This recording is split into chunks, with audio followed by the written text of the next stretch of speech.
ಪರಾಶರಸೂನು ಸತ್ಯವತೀ ಹೃದಯ ನಂದನೋ ವ್ಯಾಸಃ ಯಸ್ಯ ಆಸ್ಯ ಕಮಲಗಲಿತಂ ವಾಂಗ್ಮಯಮೃತಂ ಜಗತ್ಪಿಬತಿ.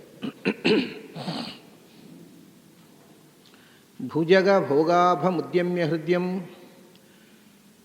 ನಿಜಭುಜಂ ದಕ್ಷಿಣಂ ಲಕ್ಷಣಾಢ್ಯಂ ಲಲಿತಮುದ್ರಿಕ್ತ ವಿಜ್ಞಾನಮುದ್ರಂ ಭಜ ಭಜ ಅನಂತಮಿತ್ಯಾಲಪಂತಂ ಪ್ರಣತವಾನ್ ಪ್ರಾಣಿನಾಂ ಪ್ರಾಣಭೂತಂ ಪ್ರಣತಿಭಿಃ ಪ್ರೀಣಯೇ ಪೂರ್ಣಬೋಧಂ ಭವದವೋಷ್ಣೇನ ತತಪ್ಯಮಾನಾನ್ ಭುವಿ ಪರಂ ನಾಥಂ ಅಪ್ರೇಕ್ಷಮಾಣಾನ್ ಭುವನಮನ್ಯೇನ ಚ ಅನ್ಯೇನ ದೋಷ್ಣಾ ಭವತು ಭೀರ್ಮಾ ಇತಿ ನ ಸಾಂತ್ವಯಂತಂ ಪ್ರಣತವಾನ್ ಪ್ರಾಣಿನಾಂ ಪ್ರಾಣಭೂತಂ ಪ್ರಣತಿಭಿಃ ಪ್ರೀಣಯೇ ಪೂರ್ಣಬೋಧಂ. ನಾರಾಯಣಂ ಸುರಗುರುಂ ಜಗದೇಕನಾಥಂ ಭಕ್ತಪ್ರಿಯಂ ಸಕಲಲೋಕನಮಸ್ಕೃತಂಚ ತ್ರೈಗುಣ್ಯವರ್ಜಿತಮಜಂ ವಿಭುಮಾದ್ಯಮೀಶಂ ವಂದೇ ಭವಘ್ನಂ ಅಮರಾಸುರಸಿದ್ಧವಂದ್ಯಂ. ನಾರಾಯಣಂ ನಮಸ್ಕೃತ್ಯ ನರಂಚೈವ ನರೋತ್ತಮಂ ದೇವೀಂ ಸರಸ್ವತೀಂ ವ್ಯಾಸಂ ತತೋ ಜಯಮುದೀರಯೇ. ನನ್ನ ಅಧ್ಯಾತ್ಮ ಬಂಧುಗಳೇ, ನಾವು ಗೀತೆಗೆ ಪ್ರವೇಶ ಮಾಡುವ ಮುಂಚೆ ಒಂದು ವಿಷಯ ನಿಮಗೆ ತಿಳಿಸಿಬಿಡ್ತೇನೆ. 2 ಪುಸ್ತಕಗಳು, ಒಂದು ಹಿಂದೆ ಪ್ರಕಟವಾದದ್ದೇ ಪ್ರಾಣಾಯಾಮದ ಬಗ್ಗೆ ಬರೆದಿದ್ದಂಥ ಗ್ರಂಥ ಪ್ರಾಣಸೂತ್ರಗಳು ಅಂತ. ಸಂಸ್ಕೃತದಲ್ಲಿ ಸೂತ್ರಗಳು, ಸಂಸ್ಕೃತದಲ್ಲಿ ಭಾಷ್ಯ ಮತ್ತು ಕನ್ನಡದಲ್ಲಿ ಅನುವಾದ ಇರತಕ್ಕಂಥ ಪುಸ್ತಕ. ಅದು ಬಹಳ ಸಮಯದಿಂದ ಜನ ಅದನ್ನು ಕೇಳ್ತಿದ್ದರು. ಅದು ಔಟ್ ಆಫ್ ಪ್ರಿಂಟ್ ಆಗಿತ್ತು. ಈಗ ಅದು ಪುನರ್ಮುದ್ರಣ ಆಗಿದೆ. ಅದು ಇಲ್ಲಿ ಹೊರಗೆ ಆ ಪುಸ್ತಕದ ಏನು ವಿಭಾಗ ಹೊರಗೆಯಿಂದ ಇದೆ, ಅಲ್ಲಿ ಈ ಪುಸ್ತಕ ಮತ್ತೆ ಸಿಗುತ್ತೆ. ಸುಮ್ಮನೆ ಇನ್ಫಾರ್ಮೇಷನ್ ಅಷ್ಟೇ. ತಗೋಬೇಕು ಅಂತ ಹೇಳಿದ್ದಷ್ಟೇ, ನಾನು ತಗೊಳ್ಬೇಕು ಅಂತಿದ್ದವ್ರಿಗೆ ಪುಸ್ತಕ ಇದೆ ಅಂತ ಹೇಳಿದ್ದಷ್ಟೇ. ಇನ್ನೊಂದು, ಇದು ಹಿಂದೆ ಪ್ರಕಟವಾದ ಮತ್ತು ಕೆಲವು ಪ್ರಕಟವಾಗದ್ದು ಸೇರಿದ ಒಂದು ಗ್ರಂಥ. ಇದರಲ್ಲಿ ಹಿಂದೆ ಒಮ್ಮೆ ಬನ್ನಂಜೆ 60 ಅಂತ ಒಂದು ಪುಸ್ತಕ ಪ್ರಿಂಟ್ ಆಗಿತ್ತು. ಅದರ ಕೆಲವು ಲೇಖನಗಳಿವೆ, ಮತ್ತು ಬೇರೆ ಇರಬಹುದು. ಇದು ಬನ್ನಂಜೆ ಬರಹಗಳು ಭಾಗ 1, ಇನ್ನು 2, 3, 4 ಹೀಗೆ ಬರುತ್ತೆ ಈ ಪುಸ್ತಕ. ಇದು ಪ್ರಕಟವಾಗಿ ಈಗ ಹೊಸದಾಗಿ ಈಗ ಬಂದಿದೆ ಮಾರ್ಕೆಟ್ಗೆ, ಇವತ್ತು ಇಲ್ಲಿ ದೊರಕುತ್ತೆ. ಇದಕ್ಕೆ ಪ್ರಾಯ ಒಂದಕ್ಕೆ 60, ಒಂದಕ್ಕೆ 50 ರೂಪಾಯಿ ಬೆಲೆ. ಇನ್ಫಾರ್ಮೇಷನ್ ಅಷ್ಟೇ, ಇನ್ನೇನೂ ಇಲ್ಲ. ಇಷ್ಟು ವಿಷಯ ಹೇಳಿದ ಮೇಲೆ ಮತ್ತೆ ಗೀತೆಗೆ ಪ್ರವೇಶ ಮಾಡೋಣ. ಭಗವಂತನ ಬಗ್ಗೆ ಚಿಂತನೆಯ ಕ್ರಮಗಳನ್ನು ಹೇಳ್ತಾ, ಇವು ಅಸಾಧಾರಣ ಧರ್ಮಗಳು ನೋಡಿ, ಎಲ್ಲ ಒಂದೊಂದು ವಿಶೇಷಣ ತಗೊಂಡ್ರು. ಭಗವಂತ ನಿರ್ಗುಣ, ಭಗವಂತ ಗುಣಭೋಕ್ತೃ. ಭಗವಂತ ನಿರ್ಗುಣ, ನಾವೆಲ್ಲರೂ ತ್ರಿಗುಣ ಬದ್ಧರು. ಭಗವಂತ ಗುಣಭೋಕ್ತೃ ಅಂದರೆ ಕೇವಲ ಗುಣಗಳು ಅಂದರೆ ಸದ್ಗುಣಗಳನ್ನು ಮಾತ್ರ ಭೋಗಿಸುವ, ನಾವು ದುರ್ಗುಣ ಭೋಕ್ತೃಗಳು ಹೌದು. ಹಾಗಾಗಿ ನಿರ್ಗುಣ ಅನ್ನೋದು ಭಗವಂತನ ಎಕ್ಸ್ಕ್ಲೂಸಿವ್ ಕ್ವಾಲಿಟಿ, ಗುಣಭೋಕ್ತೃ ಅನ್ನೋದು ಭಗವಂತನ ಎಕ್ಸ್ಕ್ಲೂಸಿವ್ ಕ್ವಾಲಿಟಿ. ಒಂದು. ಎರಡನೇದಾಗಿ ಅದು ಪರಸ್ಪರ ವಿರುದ್ಧ ಮೇಲು ನೋಟಕ್ಕೆ, ಆದರೆ ಭಗವಂತನೆಲ್ಲ ವಿರುದ್ಧ. ಅದರ ನಂತರ ಮುಂದಿನ ಶ್ಲೋಕ, ಬಹಿರಂತಶ್ಚ ಭೂತಾನಾಂ ಅಚರಂ ಚರಮೇವ ಚ ಸೂಕ್ಷ್ಮತಾತ್ವದ ಅವಿಜ್ಞೇಯಂ ದೂರಸ್ಥಂಚ ಅಂತಿಕೇ ಚ ತತ್ ಅಂತ. ಬಹಿರಂತಶ್ಚ ಭೂತಾನಾಂ, ಭೂತಾನಾಂ ಅಚರಂ ಚರಂ ಬಹಿರಂತಶ್ಚ. ಇದು ಮೊದಲನೇದು ಒಂದು ವಿಶೇಷಣ. ಬಹಿಹಿ, ಇದೆಲ್ಲವನ್ನು ಪರಸ್ಪರ ವಿರುದ್ಧವಾದ 2 ಧರ್ಮಗಳನ್ನೇ ಕೃಷ್ಣ ಒಂದರ ನಂತರ ಒಂದು ಕೊಡ್ತಾನೆ. ಭೂತಾನಾಂ ಬಹಿಹಿ ಅಂತಶ್ಚ. ಭೂತ ಅಂತಂದರೆ ಪಂಚಭೂತಗಳು ಹೌದು. ನಮ್ಗೆ ಗೊತ್ತಿರುವ ಹಾಗೆ ಮಣ್ಣು, ನೀರು, ಬೆಂಕಿ, ಗಾಳಿ, ಆಕಾಶ, ಇಡೀ ವಿಶ್ವ ಸೃಷ್ಟಿಯಾದದ್ದು ಪಂಚಭೂತಗಳಿಂದ. ಇವು ಭೂತಗಳು. ಈ ಭೂತಗಳ ಒಳಗೊಂದು ಭೂತ ಇದೆ, ಅದು ನಾವೇ. ಪಂಚಭೂತಾತ್ಮಕವಾದ ದೇಹದ ಒಳಗೆ ಇರತಕ್ಕ ಜೀವರು, ಅವರು ಭೂತಗಳು. ಯಾಕೆಂದರೆ ಭೂತ ಅನ್ನೋ ಶಬ್ದಕ್ಕೆ ಅರ್ಥ ಏನು ಗೊತ್ತಾ? ಭೂತಿ ಅಸ್ಯ ಅಸ್ತಿ ಇತಿ ಭೂತಃ, ಅಥವಾ ಭೂತಂ, ಏನು ಬೇಕಾದ್ರೆ ಇಟ್ಕೊಳ್ಳಿ. ಯಾರಲ್ಲಿ ಭೂತಿ ಇದೆಯೋ, ಈ ಪಂಚಭೂತಗಳಲ್ಲಿ ಭೂತಿ ಇಲ್ಲ. ಭೂತಿ ಅಂದರೆ ಏನು ಗೊತ್ತಾ? ಎತ್ತರಕ್ಕೇರುವಿಕೆ, ಉನ್ನತಿ. ಪಂಚಭೂತಗಳು ಮಣ್ಣು, ನೀರು, ಬೆಂಕಿ ಎತ್ತರಕ್ಕೇರುವುದಿಲ್ಲ ಅದು ಅಲ್ವಾ? ಆದ್ದರಿಂದ ಭೂತಿ ಅಂದರೆ ಎತ್ತರಕ್ಕೇರುವಂಥ ಶಕ್ತಿ ಇರತಕ್ಕ ಜೀವಜಾತ, ಅದು ಭೂತ. ನಿಜವಾಗಿ ಜೀವ ಎತ್ತರಕ್ಕೇರುತ್ತೆ. ಎತ್ತರಕ್ಕೇರುವುದಂದರೆ ಉಪ್ಪರಿಗೆ ಹತ್ತುವುದಲ್ಲ, ಬೌದ್ಧಿಕವಾಗಿ ಈ ಜಡಗಳಿಗೆ ಬೌದ್ಧಿಕವಾದ ಉನ್ನತಿ ಇಲ್ಲ. ಅದು ಭೂತಿ. ಭೂತಿ ಅಂದರೆ ಬೌದ್ಧಿಕವಾದ ಉನ್ನತಿ, ಟು ಬಿ ಎಲಿವೇಟೆಡ್ ಮೆಂಟಲಿ, ಅದು ಇಲ್ಲ. ಅದರಿಂದ ಭೂತಗಳು ಅಂತಂದರೆ ಜೀವಜಾತಗಳು. ಅವು ಭೂತಿಯನ್ನು, ಉನ್ನತಿಯನ್ನು ಪಡೆಯಲಿಕ್ಕೆ ಅರ್ಹವಾದವುಗಳಾದ್ದರಿಂದ ಭೂತಗಳು. ಉನ್ನತಿಯನ್ನು ಪಡೆದವುಗಳು ನಿಜವಾದ ಭೂತಗಳು. ಅಂದರೆ ಎಷ್ಟು ಎತ್ತರಕ್ಕೆ ಏರಬೇಕು ಅಷ್ಟು ಎತ್ತರಕ್ಕೆ ಏರಿದವರು ಅಂದರೆ ಮುಕ್ತರು ಅಂತ ಅರ್ಥ. ಹಾಗಾದರೆ ಭೂತ ಅಂತಂದರೆ ಮುಕ್ತರು ಅಂತ ಒಂದರ್ಥ. ಭೂತ ಅಂದರೆ ಮುಕ್ತರು ಅಮುಕ್ತರು ಒಂದು ಸಮಸ್ತ ಜೀವಜಾತ ಅಂತ ಒಂದರ್ಥ. ಭೂತ ಅಂದರೆ ಜೀವಜಾತಕ್ಕೆ ಆಶ್ರಯವಾಗಿರತಕ್ಕ ಪಂಚಭೂತಾತ್ಮಕವಾದ ಪಿಂಡಾಂಡ ಬ್ರಹ್ಮಾಂಡ ಅಂತ ಒಂದರ್ಥ. ಸೊ ಭೂತ ಅಂದರೆ ಪಂಚಭೂತಗಳಿಂದ ನಿರ್ಮಿತವಾದಂಥ ಈ ಪಿಂಡಾಂಡ, ಈ ಬ್ರಹ್ಮಾಂಡವೂ ಆಗ್ಬೋದು. ಈ ಪಿಂಡಾಂಡದೊಳಗೆ ಬ್ರಹ್ಮಾಂಡದೊಳಗೆ ಇರತಕ್ಕಂಥ ಜೀವಜಾತವೂ ಆಗ್ಬೋದು. ಪಿಂಡಾಂಡ ಬ್ರಹ್ಮಾಂಡಗಳಿಂದ ಆಚೆಗೆ ಇರತಕ್ಕಂಥ ಮುಕ್ತ ಜೀವಜಾತವೂ ಆಗ್ಬೋದು. ಇಷ್ಟು ಅರ್ಥ ನಾವು ಭೂತ ಅನ್ನೋದಕ್ಕೆ ತಿಳ್ಕೊಂಡು ಬಿಟ್ಟರೆ, ಇಷ್ಟು ಅರ್ಥ ತಿಳಿದ್ರೂ ಕನ್ನಡದ ಅರ್ಥ ಬರಲೇ ಇಲ್ಲ. ಕನ್ನಡದಲ್ಲಿ ಭೂತ ಅಂದರೆ ದೆವ್ವ ಅಂತ ಅರ್ಥ. ಅದು ಸಂಸ್ಥೆಯಲ್ಲಿ ಅರ್ಥ ಇಲ್ಲ, ಏನು ಮಾಡೋದು. ಸಂಸ್ಥೆಯಲ್ಲಿ ಸಾಮಾನ್ಯವಾಗಿ ಭೂತ ಅನ್ನೋದಕ್ಕೆ ದೆವ್ವ ಅಂತ, ದೇವತಾ ಗಣಗಳು ಅನ್ನೋ ಅರ್ಥ ಹೇಳ್ತಾರೆ. ಅದನ್ನು ಹೊರತು ಬೇರೆ ಕೆಟ್ಟ ಅರ್ಥದಲ್ಲಿ ಅದನ್ನು ಬಳಸುವುದಿಲ್ಲ. ನಿಜವಾಗಿ ಭೂತಿ ಉಳ್ಳವರು, ಉನ್ನತಿ ಉಳ್ಳವರು, ಎತ್ತರಕ್ಕೇರಿದವರು ಅಂತ ಅರ್ಥ ಭೂತಗಳು ಅಂದರೆ. ಅದನ್ನ ಭೂತಾನಾಂ ಬಹಿರಂತಶ್ಚ ಅಂದರೆ ಪಂಚಭೂತಾತ್ಮಕವಾದ ಈ ಪ್ರಪಂಚದ ಒಳಗೂ ಇದ್ದಾನೆ, ಈ ಪ್ರಪಂಚದ ಹೊರಗೂ ಇದ್ದಾನೆ. ಬಹಿಹಿ ಅಂತಶ್ಚ, ಇದರ ಒಳಗೂ ಹೊರಗೂ. ಅಂದರೆ ಪಂಚಭೂತಾತ್ಮಕವಾದ ಪ್ರಪಂಚ, ಪಿಂಡಾಂಡ ಅಲ್ಲ, ಇದು ಬ್ರಹ್ಮಾಂಡ. ಅದರ ಒಳಗೆ ಭೂತ ಅಂತಂದರೆ ಪಂಚಭೂತಾತ್ಮಕವಾದಂಥ ಪಿಂಡಾಂಡ. ಪಿಂಡಾಂಡದ ಒಳಗೂ ಇದ್ದಾನೆ, ಹೊರಗೂ ಇದ್ದಾನೆ. ಬ್ರಹ್ಮಾಂಡದ ಒಳಗೂ ಇದ್ದಾನೆ, ಹೊರಗೂ ಇದ್ದಾನೆ. ಪಿಂಡಾಂಡದ ಒಳಗೂ ಇದ್ದಾನೆ, ಹೊರಗೂ ಇದ್ದಾನೆ. ನಾವು ಏನು ಅಂದರೆ, ನಾವು ಹೊರಗಿದ್ದರೆ ಒಳಗಿಲ್ಲ, ಒಳಗಿದ್ದರೆ ಹೊರಗಿಲ್ಲ ಅಲ್ವಾ. ಈ ದೇಹದ ಒಳಗಿದ್ದಾನೆ ಒಬ್ಬ ಜೀವ, ಹೊರಟು ಹೋದ ಮತ್ತು ದೇಹದ ಒಳಗಿಲ್ಲ, ಅದನ್ನು ಸುಡ್ತಾರೆ. ಆದ್ದರಿಂದ ಒಳಗಿದ್ದರೆ ಹೊರಗಿರೋಲ್ಲ, ಹೊರಗಿದ್ದರೆ ಒಳಗಿರೋಲ್ಲ, ಎಲ್ಲವೂ ಅಷ್ಟೇ. ನಾವು ಈಗ ಮನೆ ಒಳಗಿದ್ದರೆ ಹೊರಗಿಲ್ಲ ಅಂತ ಅರ್ಥ, ಮನೆ ಹೊರಗಿದ್ದರೆ ಮನೆಯಲ್ಲಿಲ್ಲ ಅಂತ ಅರ್ಥ ಅಲ್ವಾ. ಒಳಗಿರುವವರು ಹೊರಗಿರೋಲ್ಲ, ಹೊರಗಿರುವವರು ಒಳಗಿರೋಲ್ಲ. ಇವನು ಒಳಗೂ ಹೊರಗೂ ಇರ್ತಾನೆ. ಇದು ಒಂಥರ ಕಾಂಟ್ರಡಿಕ್ಷನ್, ವಿರುದ್ಧ ಇದ್ದ ಹಾಗೆ ಕಾಣುವ. ಭೂತಾನಾಂ ಅಂದರೆ ಬ್ರಹ್ಮಾಂಡದ ಒಳಗೂ ಹೊರಗೂ ಇದ್ದಾನೆ, ಪಿಂಡಾಂಡದ ಒಳಗೂ ಹೊರಗೂ ಇದ್ದಾನೆ. ಅದರಲ್ಲಿ ಭೂತಗಳು ಅಂತಂದರೆ ಸಮಸ್ತ ಜೀವಜಾತಗಳು. ಸಮಸ್ತ ಜೀವಜಾತಗಳು ಅಂದರೆ ಚತುರ್ಮುಖನಿಂದ ಆ ಬ್ರಹ್ಮ ಸ್ತಂಭ ಪರ್ಯಂತಂ ಅಸಾರಂಚಾಪ್ಯನಿತ್ಯಕಂ ಅಂತಾರೆ ಆಚಾರ್ಯರು. ಸ್ತಂಭ ಅಂತಂದರೆ ಬುಷ್ ಅಂತ ಹೇಳ್ತೇವಲ್ಲ ನಾವು ಇಂಗ್ಲೀಷ್ನಲ್ಲಿ, ಪೊದರು. ಅದನ್ನು ಸಂಸ್ಕೃತದಲ್ಲಿ ಸ್ತಂಭ ಅಂತ ಹೇಳ್ತಾರೆ. ಅಥವಾ ಚಿಕ್ಕ ಚಿಕ್ಕ ಗಿಡಗಳು, ಪೊದರುಗಳು. ಅಲ್ಲಿ ಸ್ತಂಭ ಅಂದರೆ ಪೊದರು ಅಂತ ಅಷ್ಟೇ ಅರ್ಥ ಅಲ್ಲ, ಚಲನೆ ಇಲ್ಲದಂಥ ಅತ್ಯಂತ ಸೂಕ್ಷ್ಮವಾದಂಥ ತೃಣಜಾತಿ ಜೀವ ಅಂತ ಅರ್ಥ. ಅಲ್ಲಿಂದ ತೃಣಜೀವನಿಂದ ಹಿಡಿದು ಚತುರ್ಮುಖರವರೆಗೆ, ಅಂದರೆ ಅತಿ ಕ್ಷುದ್ರವಾದ ಜೀವನಿಂದ ಹಿಡಿದು ಅತ್ಯಂತ ಎತ್ತರಕ್ಕೆ ಹೋಗಿರುವ ಭೂತ, ಭೂತಿಯನ್ನು ಪಡೆದವನು ಅಲ್ಲಿಯ ತನಕ. ಅಷ್ಟೇ ಅಲ್ಲ, ಒಂದು ದೃಷ್ಟಿಯಿಂದ ಆದರೆ ಲಕ್ಷ್ಮಿಯನ್ನು ಭೂತದಲ್ಲಿ ಸೇರಿಸೋಲ್ಲ, ಭೂತಿಯಲ್ಲಿ ಸೇರುತ್ತಾರೆ. ನಿಮಗೆ ಗೊತ್ತಿದೆ, ನ್ಯಾಯಸುಧಾದ ಕೊನೆಯ ವಾಕ್ಯ ಭೂತಿರ್ ಮಹಾಲಕ್ಷ್ಮೀ ಅಂತ. ಭೂತಿ ಅಂದರೆ ಲಕ್ಷ್ಮಿ, ಲಕ್ಷ್ಮಿಯ ಆಶ್ರಯದಲ್ಲಿ ಲಕ್ಷ್ಮಿಯ ಮಕ್ಕಳು ಭೂತಗಳು. ಆದ್ದರಿಂದ ಬ್ರಹ್ಮಾದಿ ಸಮಸ್ತ ಜೀವಜಾತಗಳು ಭೂತಗಳು, ಲಕ್ಷ್ಮಿಯನ್ನು ಭೂತಿ ಅಂತ ಹೇಳ್ತಾರೆ. ಅವನು ಮಹಾಭೂತ. ಏಕೋ ವಿಷ್ಣುರ್ ಮಹದ್ಭೂತಂ ಪೃಥಕ್ ಭೂತಾನಿ ಅನೇಕಶಃ. ಇದನ್ನೆಲ್ಲ ಯಾವುದೂ ಎಲ್ಲಕ್ಕೂ ಅರ್ಥ ಏನು ಮಾಡಬೇಕು ಅನ್ನೋದು ವ್ಯಾಸರೇ ತೋರಿಸಿಕೊಟ್ಟಿದ್ದಾರೆ. ಮಹಾಭೂತ, ದೊಡ್ಡ ಭೂತ ಅಂದರೆ ಅತ್ಯಂತ ಎತ್ತರದಲ್ಲಿರತಕ್ಕಂಥದ್ದು ಒಬ್ಬನೇ ಒಬ್ಬ, ಅವನು ಏಕೋ ವಿಷ್ಣು.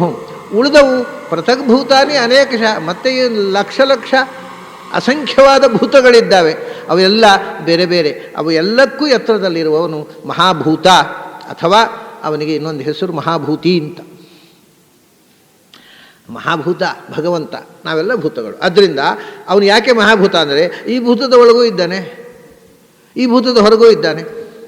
ಒಳಗಿದ್ದು ಪ್ರತಿಯೊಂದು ಜೀವದೊಳಗೆ ಬಿಂಬರೂಪದಿಂದ ಅಂತರ್ಯಾಮಿಯಾಗಿದ್ದಾನೆ. ನಾವೀಗ ಪ್ರಪಂಚದ ಒಳಗೆ ಆಯಿತು, ಪಿಂಡಾಂಡದೊಳಗೆ ಆಯಿತು, ಪಿಂಡಾಂಡದೊಳಗೆ ನಾವು ಇದ್ದೇವಲ್ಲ, ನಮ್ಮೊಳಗೆ ಪ್ರತಿಯೊಂದು ಜೀವನ ಒಳಗೆ ಅಂತರ್ಯಾಮಿಯಾಗಿ ಬಿಂಬರೂಪದಿಂದ ಇದ್ದಾನೆ. ಆದ್ದರಿಂದ ಅಂತಹ ಅಂತರ್ಯಾಮಿ ಒಳಗಿರೋದು ಯಾಕೆ ಅಂದರೆ ಪ್ರೇರಣೆ ಮಾಡೋದಕ್ಕೋಸ್ಕರ. ಆಮೇಲೆ ಬಹಿ, ಒಳಗೆ ಮಾತ್ರ ಅಲ್ಲ ಹೊರಗೂ ಇದ್ದಾನೆ, ಯಾಕೆಂದರೆ ಧಾರಣೆ ಮಾಡೋದಕ್ಕೆ.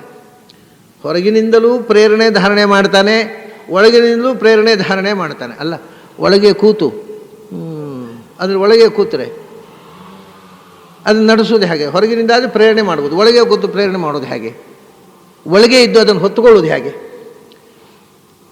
ನಾವು ಮನೆ ಒಳಗಿದ್ದೇವೆ ಅಂದರೆ ಮನೆ ನಮ್ಮನ್ನು ಹೊತ್ತುಕೊಂಡಿದೆ ಅಂತ ಅರ್ಥ ಅಲ್ವಾ? ನಾವು ಮನೆಯನ್ನು ಹೊತ್ತುಕೊಂಡು ಮನೆ ಒಳಗಿರೋದು ಹೇಗೆ? ಹಾಗಾದರೆ ಇಡೀ ವಿಶ್ವವನ್ನು ಹೊತ್ತುಕೊಂಡಿದ್ದಾನೆ, ವಿಶ್ವದ ಒಳಗಿದ್ದಾನೆ ಅಂದರೆ ಹೇಗೆ ರೀ? ಹಿಂದೆ ಉತ್ಸವ ಕಾಲದಲ್ಲಿ ಈ ದೇವಾಲಯಗಳಲ್ಲೆಲ್ಲ ತಟ್ಟಿರಾಯ ಮಾಡ್ತಿದ್ದಲ್ಲ, ಹಾಗೆ. ಅದಕ್ಕೆ ಪ್ರತಿಯೊಂದು ಕ್ರಿಯೆಯಲ್ಲಿ ಒಂದು ಆಟಿಕೆ ಮಾಡುವಾಗಲೂ ಅದರ ಹಿಂದೆ ಒಂದು ಫಿಲಾಸಫಿ ಇರಬೇಕು. ಈ ದೇಶದಲ್ಲಿ, ವಿದೇಶದಲ್ಲಿ ಆ ಕಲ್ಪನೆ ಇಲ್ಲ ಅವರಿಗೆ. ಅವರು ಏನಾದರೂ ಮಾಡಿದರೆ ಅದರ ಹಿಂದೆ ಸೆಕ್ಸ್ ಇರುತ್ತೆ, ಇಲ್ಲಿ ಏನಾದರೂ ಮಾಡಿದರೆ ಅದರ ಹಿಂದೆ ಫಿಲಾಸಫಿ ಇರುತ್ತೆ. ಅದು ಸೆಕ್ಸಿನಲ್ಲಿಯೂ ಫಿಲಾಸಫಿ ಇರುತ್ತೆ. ಆದ್ದರಿಂದ ನಾನು ಅದಕ್ಕೆ ಸೆಕ್ಸಿಗೆ ನಾನು ಯಾವಾಗಲೂ ಅದಕ್ಕೊಂದು ಹೊಸ ನಾಮಕರಣ ಮಾಡಿದ್ದೇನೆ, ಸೆಕ್ಸಾಸಫಿ ಅಂತ. ಅದು ಡಿಕ್ಷನರಿಯಲ್ಲಿಲ್ಲ, ಹುಡುಕಬೇಡಿ. ಸೆಕ್ಸಿನಲ್ಲಿಯೂ ಫಿಲಾಸಫಿ ಇದೆ ಈ ದೇಶದಲ್ಲಿ, ಅದರಿಂದ ಅದು ಸೆಕ್ಸಾಸಫಿ. ಅದನ್ನ ಅವರಲ್ಲಿ ಫಿಲಾಸಫಿಯಲ್ಲೂ ಸೆಕ್ಸ್ ಇದೆ, ಅದು ಫಿಲಾಸೆಕ್ಸ್. ಅವ್ರದ್ದು ಫಿಲಾಸಫಿ ಅಲ್ಲ, ಅದು ಫಿಲಾಸೆಕ್ಸ್. ಅದು ನಮ್ಮದು ಫಿಲಾಸಫಿ, ಅವ್ರದ್ದು ಫಿಲಾಸೆಕ್ಸ್. ಅವ್ರದ್ದು ಸೆಕ್ಸಾಲಜಿ, ನಮ್ಮದು ಅದು ಸೆಕ್ಸಾಸಫಿ. ಇದು ಯಾಕೆ ಹೇಳಿದೆ ಅಂದರೆ, ಇಲ್ಲಿ ಒಂದು ಆಟದ ಬೊಂಬೆ ಮಾಡಿದರೆ ಮಕ್ಕಳಿಗೆ ಒಂದು ಅಧ್ಯಾತ್ಮವನ್ನು ಬೋಧನೆ ಮಾಡೋ ಉದ್ದೇಶ ಇರುತ್ತೆ ಆ ಬೊಂಬೆಯಲ್ಲಿ ಕೂಡ. ಈ ತಟ್ಟಿರಾಯ ಅದು ಬರೇ ದೇವಾಲಯದ ಎದುರಿನಲ್ಲಿ ಅಥವಾ ಮಠಗಳ ಎದುರಿನಲ್ಲಿ ಈ ಪರ್ಯಾಯ ಕಾಲದಲ್ಲಿ ಮಾಡ್ತಾರೆ. ಅದು ಜನಜಂಗುಳಿಯನ್ನು ಸೆಳೆಯುವುದಕ್ಕೋಸ್ಕರ ಅಷ್ಟೇ ಅಲ್ಲ. ಜನಜಂಗುಳಿಯನ್ನು ಸೆಳೆಯುವುದು ಯಾಕೆ? ಜನಜಂಗುಳಿಯನ್ನು ಟ್ರೈನ್ ಮಾಡೋದಕ್ಕೋಸ್ಕರ, ಅಧ್ಯಾತ್ಮದ ಕಡೆಗೆ ತಿರುಗಿಸುವುದಕ್ಕೋಸ್ಕರ. ಅದರಲ್ಲಿ ಏನು ಅಧ್ಯಾತ್ಮ ಇದೆ ನೋಡಿ, ಅಲ್ಲಿ ತಟ್ಟಿರಾಯ ಅದನ್ನು ನಡೆಸ್ತಾನೆ. ಹೇಗೆ? ಒಳಗೆ ಕೂತ್ಕೊಂಡು ಪ್ರೇರಣೆ ಮಾಡ್ತಾನೆ. ಅವನು ಹೋದಲ್ಲಿ ಹೋಗುತ್ತೆ ಅದು ಬೊಂಬೆ. ಹಾಗೆ ಭಗವಂತ ಒಳಗೆ ಕೂತ್ಕೊಂಡು ಅವನು ತಟ್ಟಿರಾಯನ್ನು ಒಳಗೆ ಕೂತವ ಇದ್ದಾನಲ್ಲ, ಅವನು ನಡ್ಕೊಂಡು ಹೋದರೆ ಬೊಂಬೆ ನಡ್ಕೊಂಡು ಹೋಗುತ್ತೆ. ಹಾಗೆ ಒಳಗೆ ಕೂತ ಭಗವಂತ ನಡೆದರೆ ನಾವು ನಡೀತೇವೆ, ಅವನು ಕೂತರೆ ನಾವು ಕೂಡ್ತೇವೆ. ಇದು ಈ ಫಿಲಾಸಫಿ ನಮಗೆ ತಟ್ಟಿರಾಯನ ನೋಡುವಾಗ ಅರ್ಥ ಆಗಬೇಕು. ಅಷ್ಟು ಸಹಜವಾಗಿ ಹಿಂದಿನವರು ಆಟಿಕೆಯಲ್ಲಿ ಫಿಲಾಸಫಿಯನ್ನು ತುಂಬಿದರು. ಆಟಿಕೆ ಅನ್ನೋದು ಆಟದ ಸೊತ್ತು ಅಷ್ಟೇ ಅಲ್ಲ, ಅದು ಒಂದು ಅಧ್ಯಾತ್ಮದ ಮಾಧ್ಯಮ. ಪ್ರತಿಯೊಂದು ಕ್ರಿಯೆ ನಮ್ಮನ್ನು ಅಧ್ಯಾತ್ಮದ ಕಡೆಗೆ ಕರ್ಕೊಂಡು ಹೋಗಬೇಕು. ಈ ರೀತಿ ನಾವು ಮಕ್ಕಳಿಗೆ ಪ್ರತಿಯೊಂದು ಕ್ರಿಯೆಯಲ್ಲಿ ಇರತಕ್ಕಂಥ ಆಟಿಕೆಯಲ್ಲೂ ಇರುವ ಅಧ್ಯಾತ್ಮವನ್ನು ಹೇಳಿದರೆ ಮಕ್ಕಳಿಗೆ ಬೇಗ ಅರ್ಥ ಆಗುತ್ತೆ. ನಾವು ಮಕ್ಕಳಿಗೆಲ್ಲ ದೊಡ್ಡವರಿಗೂ ಅರ್ಥವಾಗದ ಭಾಷೆಯಲ್ಲಿ ವೇದಾಂತ ಹೇಳಿದರೆ ಯಾರೂ ವೇದಾಂತವನ್ನು ಫಾಲೋ ಮಾಡೋದಿಲ್ಲ, ಅದೊಂದು ಕಡೆಗೆ ಫಾಲೋ ಮಾಡೋದಿಲ್ಲ. ಅದ್ಭುತವಾಗಿ ಇದೆ ನಮ್ಮ, ಯಾಕೆಂದರೆ ನಮಗೆ ಅರ್ಥ ಆಗೋಲ್ಲ, ಅಷ್ಟು ಅದ್ಭುತವಾಗಿದೆ ಅಂತ ಕಡೆಗೆ ಅಷ್ಟೇ. ಏನು ವೇದಾಂತ ಅದ್ಭುತ ಯಾಕೆಂದರೆ ಅದು ನಮ್ಗೆ ಅರ್ಥವೇ ಆಗೋಲ್ಲ. ಹೇಳಿದವರಿಗೆ ಅರ್ಥ ಆಗಿರೋಲ್ಲ, ನಿಮಗೆ ಹೇಗೆ ಅರ್ಥ ಆಗಿರುತ್ತೆ? ಆದ್ದರಿಂದ ಇದನ್ನು ಒಂದು ಎಲ್ಲರಿಗೂ ಕಮ್ಯುನಿಕೇಟ್ ಆಗ್ತಕ್ಕಂಥ ಮಾಧ್ಯಮವಾಗಿ ಫಿಲಾಸಫಿಯನ್ನು ಬಳಸಬೇಕು. ನಮ್ಮ ಸಣ್ಣ ಸಣ್ಣ ಕ್ರಿಯೆಯಲ್ಲೂ ಇರತಕ್ಕ ಫಿಲಾಸಫಿಯನ್ನು ಕೃಷ್ಣ ಅದನ್ನೇ ಮಾಡಿದ್ದಲ್ಲೂ. ಅವನು ಬಾಲ್ಯದಲ್ಲಿ ಮಾಡಿದ ಎಲ್ಲ ಹುಡುಗಾಟವೂ ಒಂದೊಂದು ಫಿಲಾಸಫಿ. ಬೆಣ್ಣೆ ಕದ್ದ, ಬೆಣ್ಣೆ ಅಂದರೆ ಭಕ್ತಿ ನವನೀತ. ನಿಮ್ಮ ಹೃದಯದ ಬೆಣ್ಣೆ ಕದಿಯುವನು ನಾನೇ, ನಾನು ಕದೀಲಿಕ್ಕೋಸ್ಕರ ಭಕ್ತಿಯ ಬೆಣ್ಣೆಯನ್ನು ತಯಾರು ಮಾಡಿ ಇಡೀ ನಿಮ್ಮ ಹೃದಯದಲ್ಲಿ ಅಂದ. ಅವನು ಬೆಣ್ಣೆ ಕದ್ದದ್ದಲ್ಲೂ ಒಂದು ಅರ್ಥ ತುಂಬಿದ. ಆಮೇಲೆ ಮಣ್ಣು ತಿಂದ, ಮಣ್ಣು ಅವನಿಂದ ಹೊರಗಿತ್ತು, ತಾಯಿ ಬೈದ್ಲು, ಬಾಯಿ ತೆರೆದ ಒಳಗಿದ್ದು. ಸೊ ಮಣ್ಣಿನ ಒಳಗೂ ಇದ್ದ, ಹೊರಗೂ ಇದ್ದ ಅವನು. ಬೆಣ್ಣೆ ಕದ್ದ, ನಮ್ಮ ಭಕ್ತಿಯ ಬೆಣ್ಣೆಯನ್ನು ಕದಿಯುವುದು ಸಂಕೇತ. ಗೋಪಿ ವಸ್ತ್ರ ಅಪಹಾರಕನಾದ, ಸ್ನಾನಕ್ಕೆ ಹೋಗಿರ್ತಕ್ಕಂಥ ಗೋಪಿಕಾ ಆ ಹುಡುಗಿಯರ ಬಟ್ಟೆಯನ್ನು ಕಸಿದುಕೊಂಡ. ಯಾಕೆಂದರೆ ನನ್ನ ಮುಂದೆ ಬತ್ತಲಾಗಬೇಕು, ನೀವು ಮುಚ್ಚಿಕೊಂಡು ನನ್ನ ಹತ್ರ ಬರಬೇಡಿ. ದೇವರ ಹತ್ರ ನಾವು ಮಾಡಿದ ತಪ್ಪನ್ನು ಮುಚ್ಚಿಕೊಂಡು ನಮ್ಮ ಮನೆಯಲ್ಲೋ ಆಫೀಸರ್ ಹತ್ರವೋ ಮೋಸ ಮಾಡ್ಬೋದು, ದೇವ್ರ ಹತ್ರ ಮಾಡಲಿಕ್ಕಾಗತ್ತಾ? ನನ್ನ ಮುಂದೆ ಮುಚ್ಚಿಕೋಬೇಡಿ. ನನ್ನ ಎಕ್ಸ್ರೇ ಐ ಯಾವ ಮುಚ್ಚಳವನ್ನು ಸಹಿಸೋದಿಲ್ಲ, ಅದನ್ನು ಪೆನಿಟ್ರೇಟ್ ಮಾಡಿ. ಅದರಿಂದ ನನ್ನ ಮುಂದೆ ಯಾರೂ ಏನೂ ಮುಚ್ಚಿಕೊಳ್ಳುವ ಹಾಗಿಲ್ಲ. ನೀವು ಮುಚ್ಚಿಕೊಂಡ್ರೆ ನಾನು ಮುಚ್ಚಿಕೋತೀನಿ, ನಿಮಗೆ ಎಂದೂ ನಾನು ಗೋಚರ ಆಗೋದಿಲ್ಲ. ನೀವು ತೆರ್ಕೊಂಡ್ರೆ ನಾನು ತೆರ್ಕೊಳ್ತೀನಿ. ಹೀಗೆ ಕೃಷ್ಣನ ಹುಡುಗಾಟದ ಒಂದೊಂದು ಕ್ರಿಯೆಯೂ ಒಂದೊಂದು ಫಿಲಾಸಫಿ ಆಗಿಬಿಡುತ್ತೆ. ಇದು ಈ ದೇಶದ ಸಂಸ್ಕೃತಿ. ಆದರೆ ಇದರ ತಲೆಬುಡ ಗೊತ್ತಿರದೇ ಇದ್ದವರು ಎಷ್ಟು ಅನ್ಯಾಯ ಮಾಡ್ತಾರೆ ನೋಡಿ. ಹಳ್ಳಿಗೆ ಹೋಗೋದು, ನಿಮ್ಮ ದೇವರು ಬೆಣ್ಣೆ ಕದಿಯುತ್ತಾನೆ, ಆದರೆ ನಮ್ಮ ದೇವರು ಬೆಣ್ಣೆ ಕದಿಯುವುದಿಲ್ಲ, ಅದರಿಂದ ನಮ್ಮ ಮತಕ್ಕೆ ಬನ್ನಿ. ಹೌದಲ್ಲ ಅಂತ ಕಾಡೋದು ಈ ಪೆದ್ದುಗಳಿಗೆ. ನಿಮ್ಮ ದೇವರು ಸೀರೆ ಕಡಿಯುತ್ತಾನೆ, ನಮ್ಮ ದೇವರು ಸೀರೆ ಕದಿಯೋದಿಲ್ಲ, ಬನ್ನಿ. ಅದ್ಭುತ, ಹೌದು, ನಮ್ಮ ದೇವರು ಸರಿ ಉಪಯೋಗ ಇಲ್ಲ, ಸೀರೆ ಕದಿಯುತ್ತಾನೆ, ಬೆಣ್ಣೆ ಅಂದರೆ ಇಷ್ಟು ಪೆದ್ದುತನವನ್ನು ಬಳಸಿ ಏನೂ ABCD ಗೊತ್ತಿಲ್ಲದ ಪೆದ್ದುಗಳು ಕನ್ವರ್ಟ್ ಮಾಡ್ತಾ ಇದ್ದಾವೆ ಇವತ್ತು. ಯಾಕೆಂದರೆ ನಮಗೆ ವಿಷಯವೇ ಗೊತ್ತಿಲ್ಲ. ಅವು ಹೇಳಿದಾಗೆಲ್ಲ ಹೌದು ಅಂತ ಕಾಣೋದು, ಹೌದಲ್ಲ, ಕದಿಯೋ ದೇವರು ಎಂಥ ದೇವರು, ಅದು ಸೀರೆ ಕದಿಯೋದು ಛೇ ಅಂತ. ಆಮೇಲೆ ಈ ಕ್ರಮೇಣ ಆಮೇಲೆ ಮತ್ತೆ ಚಾಕ್ಲೇಟ್ ಕೊಡೋದು, ಆಮೇಲೆ ಸ್ವಲ್ಪ ಅಕ್ಕಿ ಸೀರೆ ಎಲ್ಲ ಕೊಡೋದು, ಒಂದು ದಿವಸ ಸೀಕ್ರೆಟ್ ವಾಟರ್ ಕೊಡಿಸಿ ಕ್ರಾಸ್ ಕಟ್ಟಿಬಿಡೋದು. ಇದೆಲ್ಲ ತಿಳುವಳಿಕೆ. ನಾನು ಮತಾಂತರವನ್ನು ವಿರೋಧಿಸುವುದಿಲ್ಲ. ನೀವು ತಿಳಿದು ಒಂದು ಮತವನ್ನು ಬಿಟ್ಟರೆ ಅಥವಾ ತಿಳಿದು ಒಂದು ಮತವನ್ನು ನಿಮ್ಮ ಅನುಷ್ಠಾನಕ್ಕೆ ಬಳಸಿದರೆ ತಪ್ಪಲ್ಲ. ಇದು ಚಾಕ್ಲೇಟ್ ಕೊಟ್ಟು ಮೋಸ ಮಾಡಿ ಟೊಪ್ಪಿ ಹಾಕುವಂಥ ಮತಾಂತರಗಳು ಅವು ಮಾತ್ರ ಅಸಹ್ಯ, ಕೊಳಕು, ಹೇಸಿಗೆ ಅನ್ನಿಸ್ತದೆ. ಅದನ್ನು ನಿಜವಾಗಿ ಆ ರೀತಿ ಮಾಡೋ ಮಂದಿ ಅವರು ನಂಬುವ ಕ್ರಿಶ್ಚಿಯಾನಿಟಿಗೆ ಅವಮಾನ ಮಾಡ್ತಾ ಇದ್ದಾರೆ, ಕ್ರಿಶ್ಚಿಯಾನಿಟಿ ಬಗ್ಗೆ ಹೇಸಿಗೆ ಬರುವಂತೆ ಮಾಡ್ತಾ ಇದ್ದಾರೆ.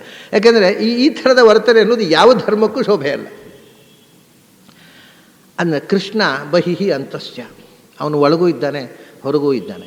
ಆಯಿತು, ಪಿಂಡಾಂಡದ ಹೊರಗೂ ಇದ್ದಾನೆ, ನಮ್ಮ ಜೀವಸ್ವರೂಪದ ಒಳಗೂ ಅಂತರ್ಯಾಮಿಯಾಗಿ ಬಿಂಬರೂಪದಿಂದ ಇದ್ದಾನೆ, ಅದರ ಹೊರಗೂ ಇದ್ದಾನೆ. ಅಷ್ಟೇ ಅಲ್ಲ, ಬ್ರಹ್ಮಾಂಡದ ಒಳಗೂ ಇದ್ದಾನೆ, ಬ್ರಹ್ಮಾಂಡದ ಹೊರಗೂ ಇದ್ದಾನೆ. ಬ್ರಹ್ಮಾಂಡ ಅನ್ನುವಂಥದ್ದು ಇಡೀ ಅನಂತ ಆಕಾಶದಲ್ಲಿ ಒಂದು ಬಿಂದು, ಅದು ಇಡೀ ಬ್ರಹ್ಮಾಂಡವು ತಗೊಂಡ್ರೂ ಕೂಡ ನಾವು ಬ್ರಹ್ಮಾಂಡ ಅಂದರೆ ಜ್ಯೋತಿರ್ವರ್ಷಗಳು ಲೆಕ್ಕ ಹೇಳಬೇಕು. ಯಾಕಂದರೆ ಲೆಕ್ಕ ಮಾಡಲಿಕ್ಕೆ ಬಾರದಷ್ಟು, 0 ಹಾಕಿ ಮುಗಿಯೋದಿಲ್ಲ. ಅದಕ್ಕೆ ಇಷ್ಟು ಜ್ಯೋತಿರ್ವರ್ಷ ದೂರದಲ್ಲಿ ಇಂಥ ನಕ್ಷತ್ರ ಇದೆ ಅಂತೇವೆ. ಅಷ್ಟು ದೊಡ್ಡ ಬ್ರಹ್ಮಾಂಡ ಅನಂತ ಆಕಾಶದಲ್ಲಿ ಒಂದು ಚುಕ್ಕೆ. ಆದ್ದರಿಂದ ಆ ಅನಂತ ಆಕಾಶದಲ್ಲಿ ತುಂಬಿರುವವನು ಅವನು ಬಹಿಹಿ ಅಂತಶ್ಚ, ಅವನು ಒಳಗು ತುಂಬಿದ್ದಾನೆ, ಬ್ರಹ್ಮಾಂಡದ ಒಳಗಿದ್ದಾನೆ. ಅದಕ್ಕೆ ಅವನಿಗೆ ನೋಡಿ ಪುರುಷ ಅಂತ ಹೆಸರು. ಸಹಸ್ರ ಶೀರ್ಷ ಪುರುಷ, ಇಲ್ಲಿ ಹೇಳಿದ್ದನ್ನು ಹೇಳೋದು ಸಹಸ್ರ ಶೀರ್ಷ. ಅವನಿಗೆ ಅನಂತ ತಲೆಗಳು, ಯಾಕೆಂದರೆ ಅವನ ಅನಂತ ರೂಪಗಳೇ ಅನಂತ ತಲೆಗಳು. ಮತ್ತು ಅನಂತ ತಲೆಗಳ ಒಳಗೆ ಅವನು ತುಂಬಿದ್ದಾನೆ. ಈ ನಮ್ಮ ಎಲ್ಲ ತಲೆಗೆ ಅವನದ್ದೇ ತಲೆ. ಅದನ್ನ ನಿಜವಾಗಿ ತಲೆ ಇರುವವನು ಅವನೊಬ್ಬನೇ. ನಾವೆಲ್ಲ ತಲೆ ಇಲ್ಲದ ಮಂದಿ, ಅದು ಭಾರಿ ತಲೆ ಇದ್ದವ್ರನ್ನ ತಿಳ್ಕೊಂಡಿದ್ದೇವೆ ಅಷ್ಟೇ. ಬಹಿಹಿ ಅಂತಶ್ಚ, ಒಳಗು ಪುರುಷ ಅಂತ ಹೆಸರು ಬಂದದ್ದು ಅದಕ್ಕೆ. ಪುರ ಅಂದರೆ ಪಿಂಡಾಂಡ, ಆ ಪುರದ ಒಳಗೆ ಇರುವವನು. ಪುರಿ ಶೇತೆ, ಶೇತೆ ಇದು ಪುರುಷ, ಪಿಂಡಾಂಡದ ಒಳಗಿರುವವ ಅವನು ಪುರುಷ. ಅದೇ ಬ್ರಹ್ಮಾಂಡ ಅನ್ನುವುದೊಂದು ಪುರ, ಅದರೊಳಗಿರುವವ ಪುರುಷ. ಬ್ರಹ್ಮಾಂಡಕ್ಕಿಂತಲೂ ಆಚೆಗೆ ಪುರು ಸಹ, ಬ್ರಹ್ಮಾಂಡಕ್ಕಿಂತಲೂ ಆಚೆಗೆ ಪುರು ದೊಡ್ಡವನಾಗಿ ಅನಂತವಾಗಿ ತುಂಬಿರುವವನು ಪುರುಷ. ಆದ್ದರಿಂದ ಪುರುಷ ಅನ್ನುವ ಶಬ್ದ ಬ್ರಹ್ಮಾಂಡದ ಒಳಗಿರುವವನು, ಬ್ರಹ್ಮಾಂಡದ ಹೊರಗಿರುವವನು, ಪಿಂಡಾಂಡದ ಒಳಗಿರುವವನು, ಪಿಂಡಾಂಡದ ಒಳಗಿರುವವನು ಅಂತ. ಅದಕ್ಕೆ ಪುರುಷ ರೂಪ ಪುರುಷತ್ರಯ ಮೀರಿತಂ ಅಂತ ಆಚಾರ್ಯರು ಭಾಗವತ ತಾತ್ಪರ್ಯದಲ್ಲಿ ಹೇಳ್ತಾರೆ. ಭಗವಂತನ 3 ರೂಪಗಳಿವೆ ಅಂತ. ಒಂದು ಪುರುಷ ರೂಪ ಅಂದರೆ ಅನಂತವಾದ ಆಕಾಶದಲ್ಲಿ ತುಂಬಿರತಕ್ಕಂಥ ರೂಪ. ಮತ್ತೊಂದು ಆಕಾಶದಲ್ಲಿ ಒಂದು ಚುಕ್ಕೆಯಾದ ಬ್ರಹ್ಮಾಂಡದ ಒಳಗೆ ತುಂಬಿರುವ ಬ್ರಹ್ಮಾಂಡಪುರದ ಒಳಗಿರುವ ರೂಪ. ಮತ್ತೊಂದು ಆ ಬ್ರಹ್ಮಾಂಡದಲ್ಲಿ ಒಂದು ಚುಕ್ಕೆಯಾದ ಈ ಪಿಂಡಾಂಡದ ಒಳಗಿರುವ ರೂಪ. ಸೊ ಪಿಂಡಾಂಡದೊಳಗಿರುವ ಭಗವಂತ, ಬ್ರಹ್ಮಾಂಡದ ಒಳಗಿರುವ ಭಗವಂತ, ಬ್ರಹ್ಮಾಂಡಕ್ಕಿಂತಲೂ ಹೊರಗೆ ಅನಂತ ಆಕಾಶದಲ್ಲಿ ತುಂಬಿರುವ ಭಗವಂತ. ಈ 3 ರೂಪಗಳಿಗೆ ಪುರುಷ ಅಂತ ಹೆಸರು. ಅದನ್ನೇ ಹೇಳಿರು ಬಹಿರಂತಶ್ಚ, ಅವನು ಪುರುಷ. ಬಹಿರಂತಶ್ಚ ಭೂತಾನಾಂ, ಸಮಸ್ತ ಜೀವಜಾತಗಳ ಒಳಗೂ ಹೊರಗೂ, ಪಿಂಡಾಂಡದ ಒಳಗೂ ಹೊರಗೂ, ಬ್ರಹ್ಮಾಂಡದ ಒಳಗೂ ಹೊರಗೂ ಯಾರಿದ್ದಾನೆ. ಅಂತರ್ಬಹಿಶ್ಚ ತತ್ಸರ್ವಂ ವ್ಯಾಪ್ಯ ನಾರಾಯಣ ಸ್ಥಿತಃ. ಇದು ನಾರಾಯಣ ಉಪನಿಷತ್ತು. ಅವನು ಬಹಿರಂತಶ್ಚ ಅಂತರ್ಬಹಿಶ್ಚ ತತ್ಸರ್ವಂ, ಅವನು ಹೊರಗೂ ಇದ್ದಾನೆ ಒಳಗೂ ಇದ್ದಾನೆ, ಎಲ್ಲವನ್ನೂ ವ್ಯಾಪಿಸಿದ್ದಾನೆ. ಆದ್ದರಿಂದ ಅವನು ನಾರಾಯಣ ಅಂದರು. ನಾರಾಯಣ ಅನ್ನೋ ಶಬ್ದ ಏನು ಹೇಳುತ್ತೆ ನೋಡಿ. ನಾರ ಅಂದರೆ ನರರ ಸಮುದಾಯ, ಜೀವಜಾತ, ಜೀವಜಾತ, ಸಮಗ್ರ ಜೀವಜಾತ. ಆ ಜೀವಜಾತ ಇವನಿಗೆ ಅಯನ, ಆಶ್ರಯ. ಅಂದರೆ ಜೀವಜಾತವು ಅವನನ್ನು ಹೊತ್ತುಕೊಂಡಿದೆ, ಅಂದರೆ ಎಲ್ಲ ಜೀವರ ಒಳಗಿದ್ದಾನೆ ಅಂತಾಯಿತು. ಜೀವಜಾತಕ್ಕೆ ಇವನು ಅಯನ ಅಂದರೆ ಹೊರಗಿದ್ದಾನೆ ಅಂತಾಯಿತು. ಜೀವಜಾತಕ್ಕೆ ಆಶ್ರಯನಾಗಿ ಹೊರಗಿದ್ದಾನೆ, ಜೀವಜಾತವನ್ನು ಆಶ್ರಯಿಸಿ ಅದರೊಳಗಿದ್ದಾನೆ. ಆಶ್ರಯಿಸಿರುವುದೊಂದು ಡಿಪೆಂಡೆನ್ಸ್ ಅಲ್ಲ, ಈ ಅಧಿಷ್ಠಾನ ಅಷ್ಟೇ. ಜೀವಜಾತದ ಒಳಗಿರುವುದರಿಂದಲೂ ನಾರಾಯಣ, ಜೀವಜಾತದ ಹೊರಗಿರುವುದರಿಂದಲೂ ನಾರಾಯಣ. ಅಂತರ್ಬಹಿಶ್ಚ ತತ್ಸರ್ವಂ ವ್ಯಾಪ್ಯ ನಾರಾಯಣ ಸ್ಥಿತ. ಆದ್ದರಿಂದಲೇ ನಾರಾಯಣ ನಾಮಕನಾಗಿ ಅವನು ನೆಲೆಸಿದ್ದಾನೆ. ಅದರಿಂದ ಬಹಿರಂತಶ್ಚ ತತ್ಸರ್ವಂ, ಬಹಿರಂತಶ್ಚ ಭೂತಾನಾಂ, ಭೂತಾನಾಂ ಬಹಿಹಿ ಅಂತಶ್ಚ. ಒಂದಾಯಿತು.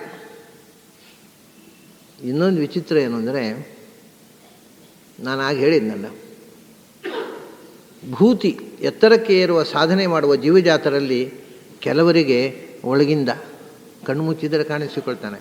ಕೆಲವರಿಗೆ ಅವನು ಏನು ಮಾಡಿದ್ರು ಕಾಣಿಸಲ್ಲ. ಇವರು ಹೋದರೆ ಅವ್ರು ಹೊರಟೋಗ್ಬಿಡ್ತಾನೆ. ಅಯೋಗ್ಯರಿಗೆ ಬಹಳ ದೂರ ಅವನು. ಅದು ಮುಂದೆ ಅದೇ ಅರ್ಥ. ಬಹಿಹಿ ಅಂದರೆ ದೂರ, ಹೊರಗೆ. ಅವರು ಒಳಗೆ ಬರಲೇ ಇಲ್ಲ.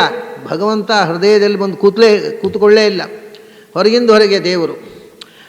ನಮ್ಮ ಈ ಎಲ್ಲ ದೇವರನ್ನ ನಾವು ಎಲ್ಲೋ ಪ್ರಯಾಣಕ್ಕೆ ಹೋಗುವಾಗ ಕೃಷ್ಣಾರ್ಜುನದ ಪೆಟ್ಟಿಗೆ ಒಳಗೆ ಹಾಕಿ ಬೀಗ ಹಾಕಿ, ದೇವರ ಕೋಣೆಗೂ ಬೀಗ ಹಾಕಿ, ಅವನನ್ನು ಬೀಗ ಒಳಗೆ ಹೌಸ್ ಅರೆಸ್ಟ್ ಮಾಡಿ ನಾವು ಯಾತ್ರೆ ಹೋಗ್ತೇವಲ್ಲ, ಹೊರಗಿಂದ ಹೊರಗೆ ಅವನು ನಾವು ಎಲ್ಲಿ ಬೇಕಾದ್ರೂ ತಿರ್ಬೋದು. ಅವನು ಹೌಸ್ ಅರೆಸ್ಟು ದೇವರಿಗೆ. ಆವಾಗ ನಮ್ಮೊಳಗೆ ಭಗವಂತ ಇರೋಲ್ಲ, ಅವನು ಕೋಣೆ ಒಳಗೆ ಬಿದ್ದಿರ್ತಾನೆ ನಮಗೆ. ಆದರೆ ನಾವು ಎಲ್ಲಿ ಹೋದರೂ ಅಲ್ಲಿ ಕಣ್ಣು ಮುಚ್ಚಿದರೆ ಭಗವಂತ ಇದ್ದಾನೆ. ಆ ಎಚ್ಚರ ಬಂದವರಿಗೆ ಅಂತಹ, ಎಚ್ಚರ ಇಲ್ಲದವರಿಗೆ ಬಹಿಹಿ. ಜ್ಞಾನಿಗಳಿಗೆ ಒಳಗೆ ಇದ್ದಾನೆ, ಅಜ್ಞಾನಿಗಳಿಗೆ ದೂರ, ಅವನು ಹೊರಗೆ. ಹಾಗಾಗಿ ಬಹಿರಂತಶ್ಚ ಭೂತಾನಾಂ ಆಯಿತು. ಅಚರಂ ಚರಮೇವಚ, ಇನ್ನೊಂದು ಎರಡು ವಿರುದ್ಧವಾದ ಗುಣಗಳನ್ನು ಹೇಳಿದರು. ಅವನು ಚಲಿಸ್ತಾನೆ, ಇಲ್ಲಪ್ಪ ಚಲಿಸೋಲ್ಲ ಅವನು. ಯಾಕೆ ಗೊತ್ತಾ? ಅವನು ಅನಂತ. ಬಹಿರಂತಶ್ಚ, ಒಳಗೂ ಹೊರಗೂ ತುಂಬಿರೋನಲ್ಲ, ಎಲ್ಲ ಕಡೆ ಇರೋನು. ಎಲ್ಲಿ ಹೋಗುವುದು ಅವನು? ಈಗ ನಾವು ಇಲ್ಲಿಗೆ ಹೋಗ್ತೇವೆ, ಅಲ್ಲಿಗೆ ಹೋಗ್ತೇವೆ. ಯಾಕಂದರೆ ಅಲ್ಲಿ ಈಗ ಇಲ್ಲಿದ್ದೇನೆ ನಾನು, ಅಲ್ಲಿ ಇಲ್ಲ. ಅಲ್ಲಿಯೂ ಇಲ್ಲಿಯೂ ಎರಡು ಕಡೆ ಇರೋನು ಇಲ್ಲಿಂದ ಅಲ್ಲಿ ಹೋಗುದು ಹೇಗೆ? ಯಾರು ಎಲ್ಲ ಕಡೆಯೂ ಇದ್ದಾನೋ ಅವನು ಇಲ್ಲಿಂದ ಅಲ್ಲಿಗೆ ಹೋಗುದು ಹೇಗೆ? ಚಲನೆ ಸಾಧ್ಯ ಇಲ್ಲ. ಆಕಾಶದ ಹಾಗೆ. ಆಕಾಶ ಚಲಿಸುತ್ತಾ? ಆಕಾಶ ಚಲಿಸಲಾರದು. ಆದ್ದರಿಂದ ಇದು ಒಂದು ನಮ್ಮ ಮೊದಲನೇ ನೋಟಕ್ಕೆ ಕಾಣುವಂಥ ಸಂಗತಿ. ಅದು ಆಕಾಶ ಚಲಿಸಲಾರದು. ಹಾಗೆಯೇ ಭಗವಂತನು ಅಚರ, ಅವನು ಚಲಿಸೋಲ್ಲ. ಆದರೆ ವಿಶೇಷ ಏನು ಅಂದರೆ, ಯಾವುದು ಅನಂತವೋ ಅದು ಚಲಿಸೋಲ್ಲ ಭಗವಂತನನ್ನೊಬ್ಬನನ್ನು ಬಿಟ್ಟು. ಭಗವಂತ ಅನಂತ, ಆಮ್ನಿ ಪ್ರೆಸೆಂಟ್, ಆದರೂ ಚಲಿಸ್ತಾನೆ. ಇದು ಅವನ ವಿಶೇಷ, ಉಳಿದವರಿಗೆ ಆಗೋಲ್ಲ. ಯಾವುದು ಆಮ್ನಿ ಪ್ರೆಸೆಂಟೋ ಅದು ಚಲಿಸುವುದು ಸಾಧ್ಯ ಇಲ್ಲ. Logically it is impossible. ಹೇಳ್ತಾರೆ ನೈಯಾಯಿಕರು, ಹೇಳ್ತಾರೆ ಅವರ ಪ್ರಕಾರ ಅನಂತ ಯಾವುದಂದರೆ ಬರೀ ಭಗವಂತ ಮಾತ್ರ ಅನಂತ ಅಲ್ಲ, ಎಲ್ಲ ಜೀವರು ಕೂಡ ಆಮ್ನಿ ಪ್ರೆಸೆಂಟ್. ನ್ಯಾಯಶಾಸ್ತ್ರದ ಪ್ರಕಾರ ಆತ್ಮ ಸರ್ವಗತ, ಎಲ್ಲರ ಆತ್ಮವು. ಒಂದು ರೀತಿಯಿಂದ ಭಯಾನಕ ಅಲ್ವ ಇದು? ನನ್ನ ಆತ್ಮ ನಿಮ್ಮೊಳಗಿದೆ, ನಿಮ್ಮ ಆತ್ಮ ನನ್ನೊಳಗಿದೆ, ಎಲ್ಲರ ಆತ್ಮ ಎಲ್ಲರೊಳಗೂ ಇದೆ. ಯಾಕೆಂದರೆ ಆಮ್ನಿ ಪ್ರೆಸೆಂಟು. ಆದರೆ ಚಲಿಸ್ತೇವೆ ನಾವು. ಯಾಕೆಂದರೆ ಆತ್ಮ ಚಲಿಸುವುದಿಲ್ಲ. ಆತ್ಮಕ್ಕೆ ಹೊರಗಿನಿಂದ ಆವರಣವಾಗಿ ಬಂದ ದೇಹ ಚಲಿಸುತ್ತೆ. ಆದ್ದರಿಂದ ಚಲಿಸುವುದು ದೇಹ. ಆತ್ಮ, ನಾನು ಅಲ್ಲಿ ಹೋಗೋ ಮುಂಚೆ ನನ್ನ ಆತ್ಮ ಅಲ್ಲಿ ಇತ್ತು, ಈ ದೇಹ ಅಲ್ಲಿ ಹೋಯ್ತು ಅಷ್ಟೇ. ಇದು ನ್ಯಾಯಶಾಸ್ತ್ರದಲ್ಲಿ ನೈಯಾಯಿಕರು ಒಪ್ಪಿಕೊಂಡು ಬಂದಂಥ ಒಂದು ಫಿಲಾಸಫಿ. ಅದು ಆತ್ಮ ಅನಂತ. ಈ ಕಾನ್ಸೆಪ್ಟನ್ನು ನ್ಯಾಯಶಾಸ್ತ್ರದ ಪ್ರಭಾವದಿಂದಲೇ ಅವರು ಆತ್ಮ ಅನಂತ ಅಂದರೆ ಸಂಖ್ಯೆಯೂ ಅನಂತ. ಶಂಕರರು ಹೇಳಿದರು, ಎಲ್ಲ ಕಡೆ ಆತ್ಮ ಇದ್ದರೆ ಒಂದೇ ಆತ್ಮ ಸಾಕಲ್ಲ. ಮತ್ತು ನನ್ನ ದೇಹದ ಒಂದು ಆತ್ಮ ಅದು ಆಮ್ನಿ ಪ್ರೆಸೆಂಟ್, ನಿಮ್ಮ ದೇಹದಲ್ಲಿ ಒಂದು ಆತ್ಮ ಅದು ಆಮ್ನಿ ಪ್ರೆಸೆಂಟು. ಆಮ್ನಿ ಪ್ರೆಸೆಂಟು ಅಂತಾದರೆ ಒಂದು ಸಾಕು.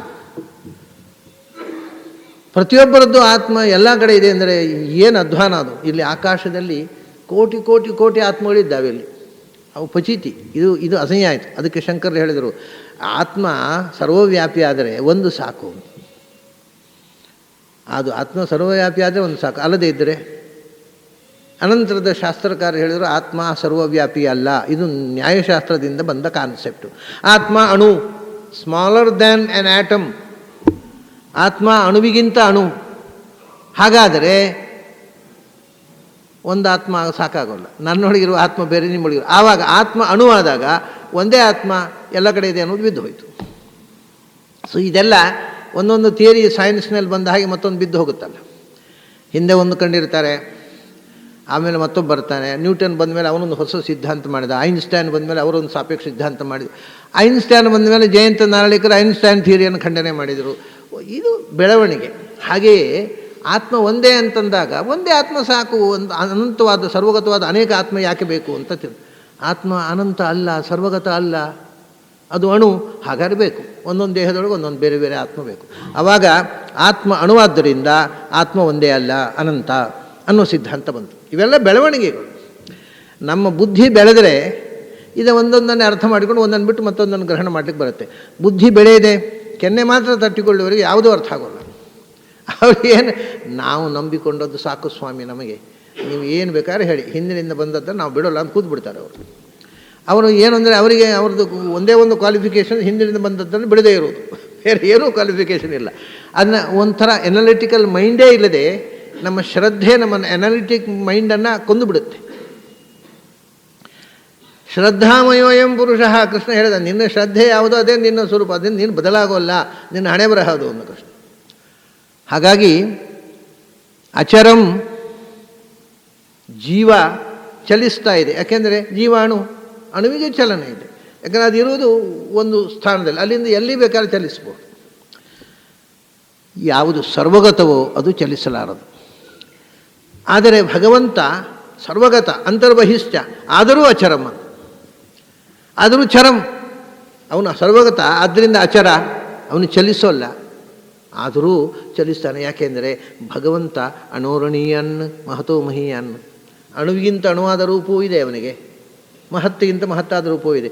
ಅಣುರೂಪಗಳಿಂದ ಚಲಿಸ್ತಾನವ, ಅನಂತ ರೂಪಗಳು ಚಲಿಸ್ತಾ ಇವೆ. ನಮ್ಮೊಳಗೆ ಬಿಂಬರೂಪದಲ್ಲಿರ್ತಕ್ಕಂಥ ಭಗವಂತ ನಮ್ಮೊಟ್ಟಿಗೆ ಚಲಿಸ್ತಾ ಇದ್ದಾನೆ, ಎಲ್ಲಿಂದ ಎಲ್ಲಿಗೆ. ಅದನ್ನು ಅವನು ಚಲಿಸ್ತಾನೆ ಮತ್ತು ಅವನು ಚಲಿಸೋಲ್ಲ, ಎರಡೂ ಕರೆಕ್ಟ್. ಅದು ಇನ್ಯಾರಲ್ಲಿಯೂ ಅನ್ವಯ ಆಗೋದಿಲ್ಲ. ಒಂದು ಚಲಿಸುವವನಾದರೆ ಅವನು ಚರ, ಚಲಿಸೋದಿಲ್ಲ ಅಂದರೆ ಅಚರ, ಅಷ್ಟೇ. ಈಗ ನಮ್ಮ ಪ್ರಪಂಚದಲ್ಲಿ ಜೀವಜಾತದಲ್ಲಿ ಚರಾಚರಾತ್ಮಕವಾದ ಪ್ರಪಂಚ ಅಂತೇವೆ. ಕೆಲವು ಚರ, ಕೆಲವು ಅಚರ. ಈ ಮರ, ಮಟ್ಟು, ಗಿಡ, ಬಳ್ಳಿ ಇವೆಲ್ಲ ಚಲಿಸೋದಿಲ್ಲ. ಚಲಿಸೋದಿಲ್ಲ ಅಂದರೆ ಅದಕ್ಕೊಂದು ಅರ್ಥ ಇದೆ. ಮೂಮೆಂಟ್ ಅಂದರೆ ಚಲಿಸ್ತಾವಲ್ಲ, ಅವು ಮೇಲಕ್ಕೆ ಹೋಗ್ತಾವಲ್ಲ. ಮೇಲಕ್ಕೆ ಹೋಗೋದನ್ನು ಅಲ್ಲ, ಇಲ್ಲಿ ಚಲನೆ ಅಂತಂದರೆ ಇದ್ದ ಜಾಗದಿಂದ ಇನ್ನೊಂದು ಜಾಗಕ್ಕೆ ಹೋಗೋದು, ಇದ್ದಲ್ಲೇ ಮೇಲಕ್ಕೆ ಹೋಗೋದಲ್ಲ. ಅಂದರೆ ಚಲನೆ ಅಂದರೆ movement from one place to another place. So ಒಂದು ಕಡೆಯಿಂದ ಇನ್ನೊಂದು ಕಡೆಗೆ ಚಲಿಸುವುದಕ್ಕೆ ಚರ ಅಂತೇಳಿ. ಅಂದರೆ ಒಂಥರ ರೀತಿಯಿಂದ ಹೊರಿಸಾಂಟಲ್ ಮೂಮೆಂಟ್, ವರ್ಟಿಕಲ್ ಮೂಮೆಂಟ್ ಅಲ್ಲ. ಅವನು ಇಲ್ಲಿದ್ದವನು ಅಲ್ಲಿ ಹೋಗ್ಬೇಕಪ್ಪ, ಆಗ ಚರ. ಇಲ್ಲೇ ಇದ್ದವನು ನಾನು ಮೇಲೆ ಹೋದೆ, ಚರ ಅದೇ ಅಂದರೆ ಆಗೋಲ್ಲ.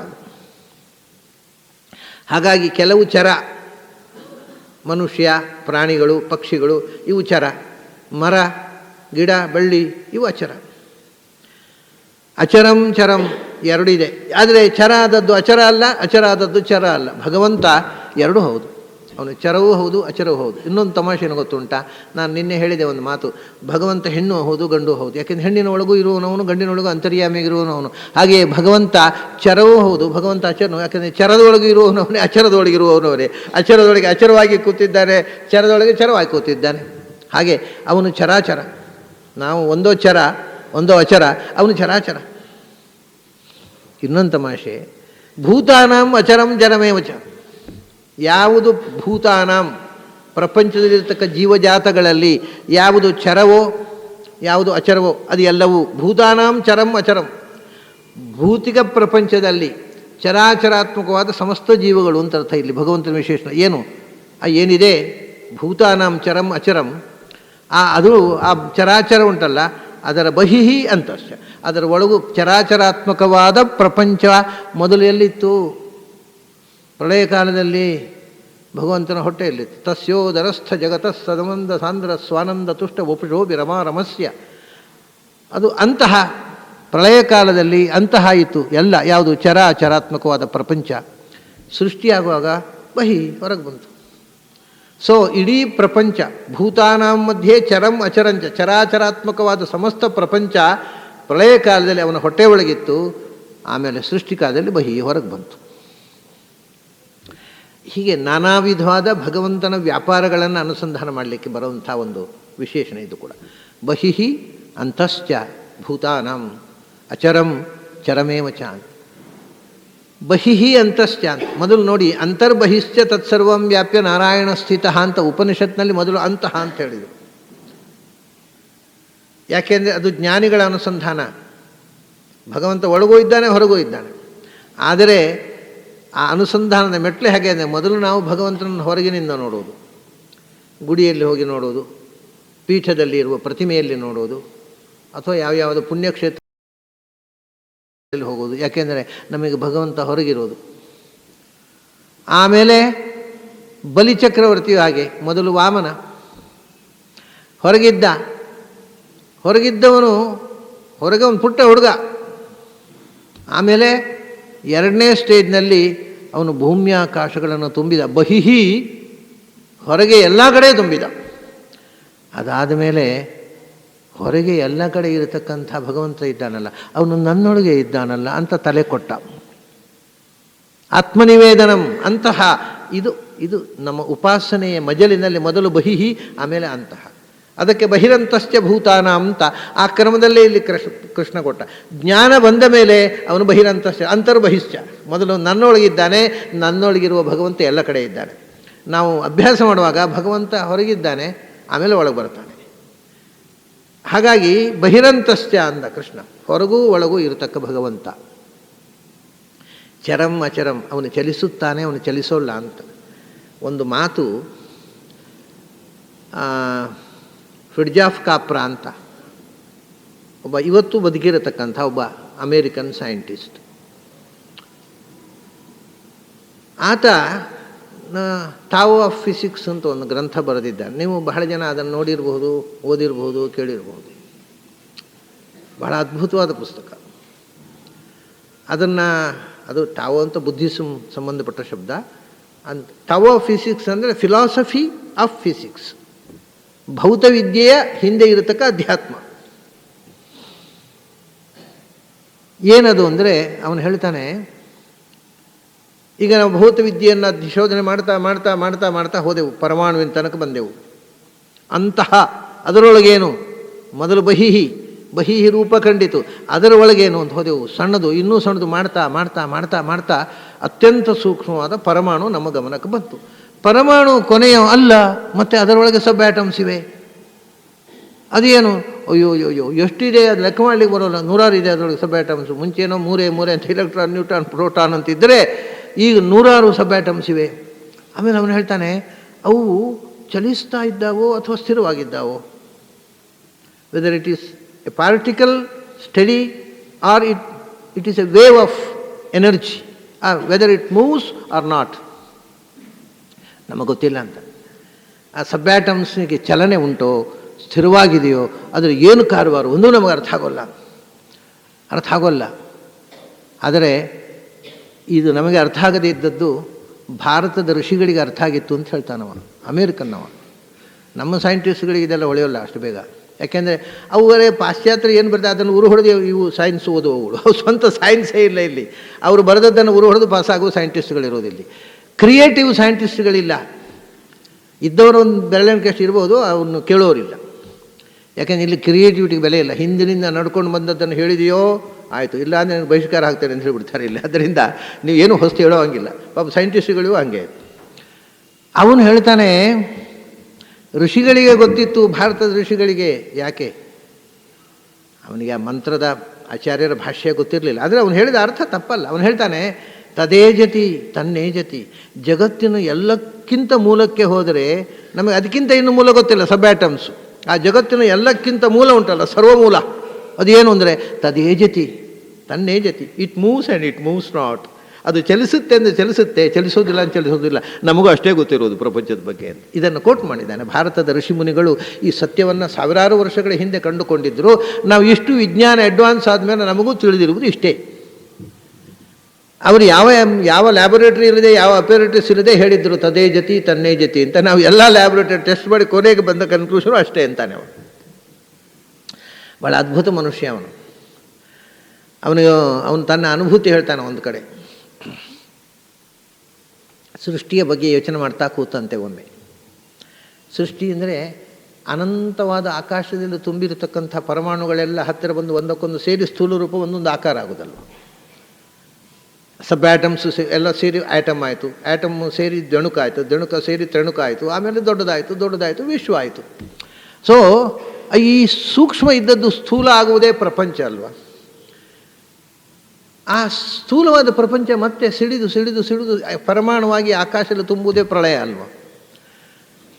ಇದನ್ನು ಯೋಚನೆ ಮಾಡ್ತಾ ಕೂತಂತೆ. ಅವನು ಹೇಳ್ತಾನೆ, ನೋಡಿ ಇದನ್ನು ಧ್ಯಾನ ಅಥವಾ ಮೆಡಿಟೇಷನ್ ಅಂತೇವೆ. ಅವನಿಗೆ ಅದು ಯಾವ ಶಬ್ದವೂ ಗೊತ್ತಿಲ್ಲ. ಅವನು ಒಂದು ಸಮಯ ಹೀಗೆ ಸಮುದ್ರ ತೀರದಲ್ಲಿ ಯೋಚನೆ ಮಾಡ್ತಾ ಈ ಎಲ್ಲ ಪ್ರಪಂಚದ ಪ್ರತಿಯೊಂದು ವಸ್ತು ಸಿಡಿದು ಸಿಡಿದು ಪರಮಾಣುವಾದರೆ ಏನೂ ಕಾಣೋಲ್ಲ. ಇಷ್ಟು ವಸ್ತು ಪರಮಾಣುವಾಗಿ ಆಕಾಶದಲ್ಲಿ ತುಂಬಿದರೆ ಹೇಗೆ ಕಾಣುತ್ತೆ ಅಂತ ಯೋಚಿಸ್ತಾ ಕೂತಂತೆ. ಅವನು ಹೇಳ್ತಾನೆ, ಆ ಪರಮಾಣುಗಳೆಲ್ಲ ಒಂದೊಂದು ಸಿಡಿದು ಸಿಡಿದು ನಿಂತವು, ಅದು ಒಟ್ಟು ಹೇಗೆ ಕಂಡಿತು ಅಂದರೆ ನನಗೆ ಶಿವತಾಂಡವದ ಹಾಗೆ ಕಂಡಿತು ಅಂತಾನೆ. ಅದು ಅವನ ಧ್ಯಾನದಲ್ಲಿ ಕಂಡದ್ದು. ಆ ಪರಮಾಣುಗಳು ಸಿಡಿದ ಆಕಾರ ಹೇಗಾಯಿತು ಪ್ರಳಯ ಕಾಲದಲ್ಲಿ ಬರೀ ಶಿವತಾಂಡವ, ಶಿವನ ತಾಂಡವ ನೃತ್ಯದ ನೆನಪು ನನಗೆ ಬಂತು. ನಮಗೆ ಯಾರಿಗೂ ಬರೋಲ್ಲ, ಅವನಿಗೆ ಬಂತು, ಅಮೇರಿಕದವನಿಗೆ. ಶಿವನ ತಾಂಡವ ನೃತ್ಯದ ನೆನಪು ನನಗೆ ಬಂತು ಅಂತಾನೆ ಅವನು. ಇವರು ಶಿವಸ್ತುತಿ ಹೇಳಿದ್ದು ಏನೂ ಕಾಣಲಿಲ್ಲ, ಅವನು ಏನೂ ಮಾಡಲಿಲ್ಲ ಖಂಡಿತ ಅವನಿಗೆ. ಅಂದರೆ ಇದು ಚಿಂತನಶೀಲತೆ, ಯಾವುದನ್ನು ಆಳವಾಗಿ ಚಿಂತನೆ. ಅವನು ಹೇಳ್ತಾನೆ, ಬ್ಲ್ಯಾಂಕ್ ಆದ ಆಕಾಶದಲ್ಲಿ ನನಗೆ ಪರಮಾಣುಗಳು ಸಿಡಿದು ನಿಂತದ್ದು ಶಿವತಾಂಡವದ ಆಕಾರದಲ್ಲಿ, ಅದು ತಾಳಿ ನನಗೆ ದರ್ಶನ ಕೊಟ್ಟವು ಅಂತ ಹೇಳ್ತಾನೆ. ಹಾಗೆ ಬಹಿಹಿ ಅಂತಶ್ಚ, ಆ ಪರಮಾಣುವಿನ ಒಳಗೆ ಚಲಿಸುತ್ತೋ ಅಥವಾ ಸ್ಥಿರವಾಗಿದೆಯೋ ಅಂತ ಅವನು ಹೇಳ್ತಾನಲ್ಲ, ಅದು ನಮಗೆ ಗೊತ್ತಿಲ್ಲ ಅಂತ. ಅದು ಆಚಾರ್ಯರಿಗೆ ಗೊತ್ತಿದೆ. ಆಚಾರ್ಯ ಏನು ಹೇಳ್ತಾರೆ ಗೊತ್ತಾ, ಅದು ಚಲಿಸುತ್ತೆ. ಆದ್ದರಿಂದ ಏನಾಯಿತು ಗೊತ್ತಾ, ಪರಮಾಣುವಿನ ಒಳಗೆ ಚಲನೆ ಇರುವುದರಿಂದ ಗಾಳಿ ಇದೆ, ಚಲನೆ ಇರುವುದರಿಂದ ಸ್ಪೇಸ್ ಇದೆ. ಅದರಿಂದ ಪರಮಾಣುವಿನ ಒಳಗೂ ಸ್ಪೇಸ್ ಇದೆ, ಆಕಾಶ ಇದೆ. ಪಂಚಭೂತಗಳೇ ಮಣ್ಣು ನೀರು ಬೆಂಕಿ ಅಷ್ಟೇ ಅಲ್ಲ, ಗಾಳಿ ಆಕಾಶ ಅನ್ನೋದು ಪರಮಾಣುವಿನ ಒಳಗೂ ಇದೆ. ಯಾಕೆಂದರೆ ಅದು ಚಲಿಸ್ತಾ ಇದೆ. ಅದರ ಒಳಗಿರತಕ್ಕಂಥ ಕಣಗಳು ಚಲಿಸೋದಕ್ಕೆ ಸ್ಪೇಸ್ ಬೇಕು. ಅದರಿಂದ ಅದರಲ್ಲಿ ತುಂಬ ಖಾಲಿ ಜಾಗಗಳಿವೆ ಪರಮಾಣುವಿನ ಒಳಗೆ.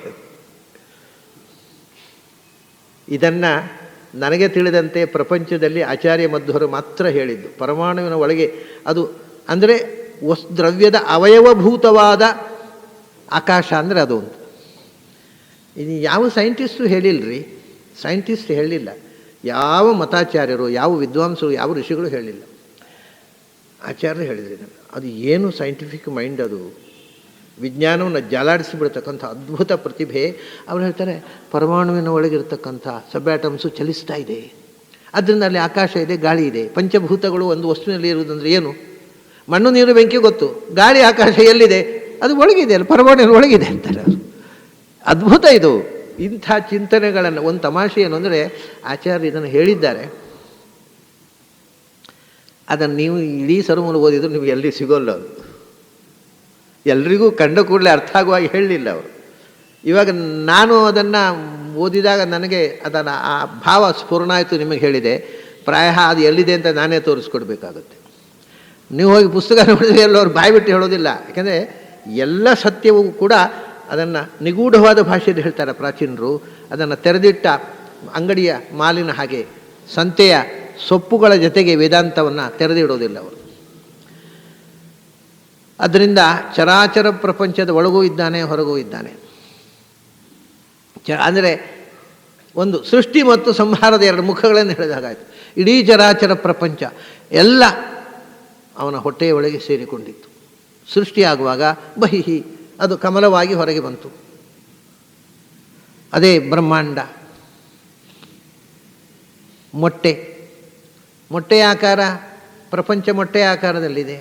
ಮೊಟ್ಟೆ ಅಂದರು. ಕಮಲದ ಮೊಗ್ಗು ಅದೇ ಆಕಾರ ಇರೋದು, ಅದರಿಂದ ಅದನ್ನು ಕಮಲ ಅಂತಂದರು. ನಾಭಿ ಕಮಲ ಅಂದರು, ಬ್ರಹ್ಮಾಂಡ ಅಂದರು. ಬ್ರಹ್ಮನ ಮೊಟ್ಟೆ, ಯಾಕೆಂದರೆ ಆ ಮೊಟ್ಟೆ ಒಡೆದು ಹೊರಗೆ ಬರುವ ಬ್ರಹ್ಮ, ಅದರಿಂದ ಆ ಮೊಟ್ಟೆಯ ಮರಿಯೇ ಚತುರ್ಮುಖ, ಅದಕ್ಕೆ ಅವನನ್ನು ಬ್ರಹ್ಮಾಂಡ ಅಂದರು.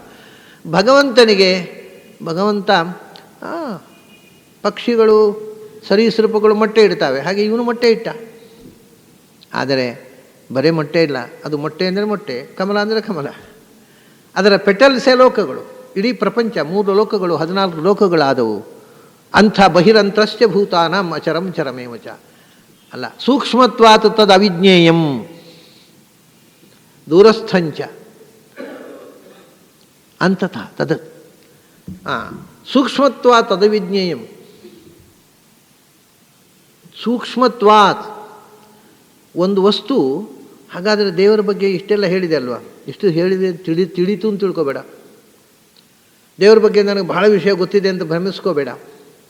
ಯಾಕೆಂದರೆ ತತ್ ಅವಿಜ್ಞೇಯಂ, ವಿಜ್ಞೇಯಂ ಅಲ್ಲ, ಜ್ಞೇಯಂ ಹೌದು. ಏನೋ ಕಿಂಚಿತ್ತು ತಿಳ್ಕೊಳ್ಳೋದು ಸಾಧ್ಯ ಉಂಟು, ಆದರೆ ಅದನ್ನು ಪೂರ್ಣವಾಗಿ ತಿಳ್ಕೊಳ್ಳೋದು ಸಾಧ್ಯ ಇಲ್ಲ. ಅಂದರೆ ಜ್ಞೇಯ ಹೌದು, ಆದರೆ ವಿಜ್ಞೇಯ ಅಲ್ಲ ಅಂತ.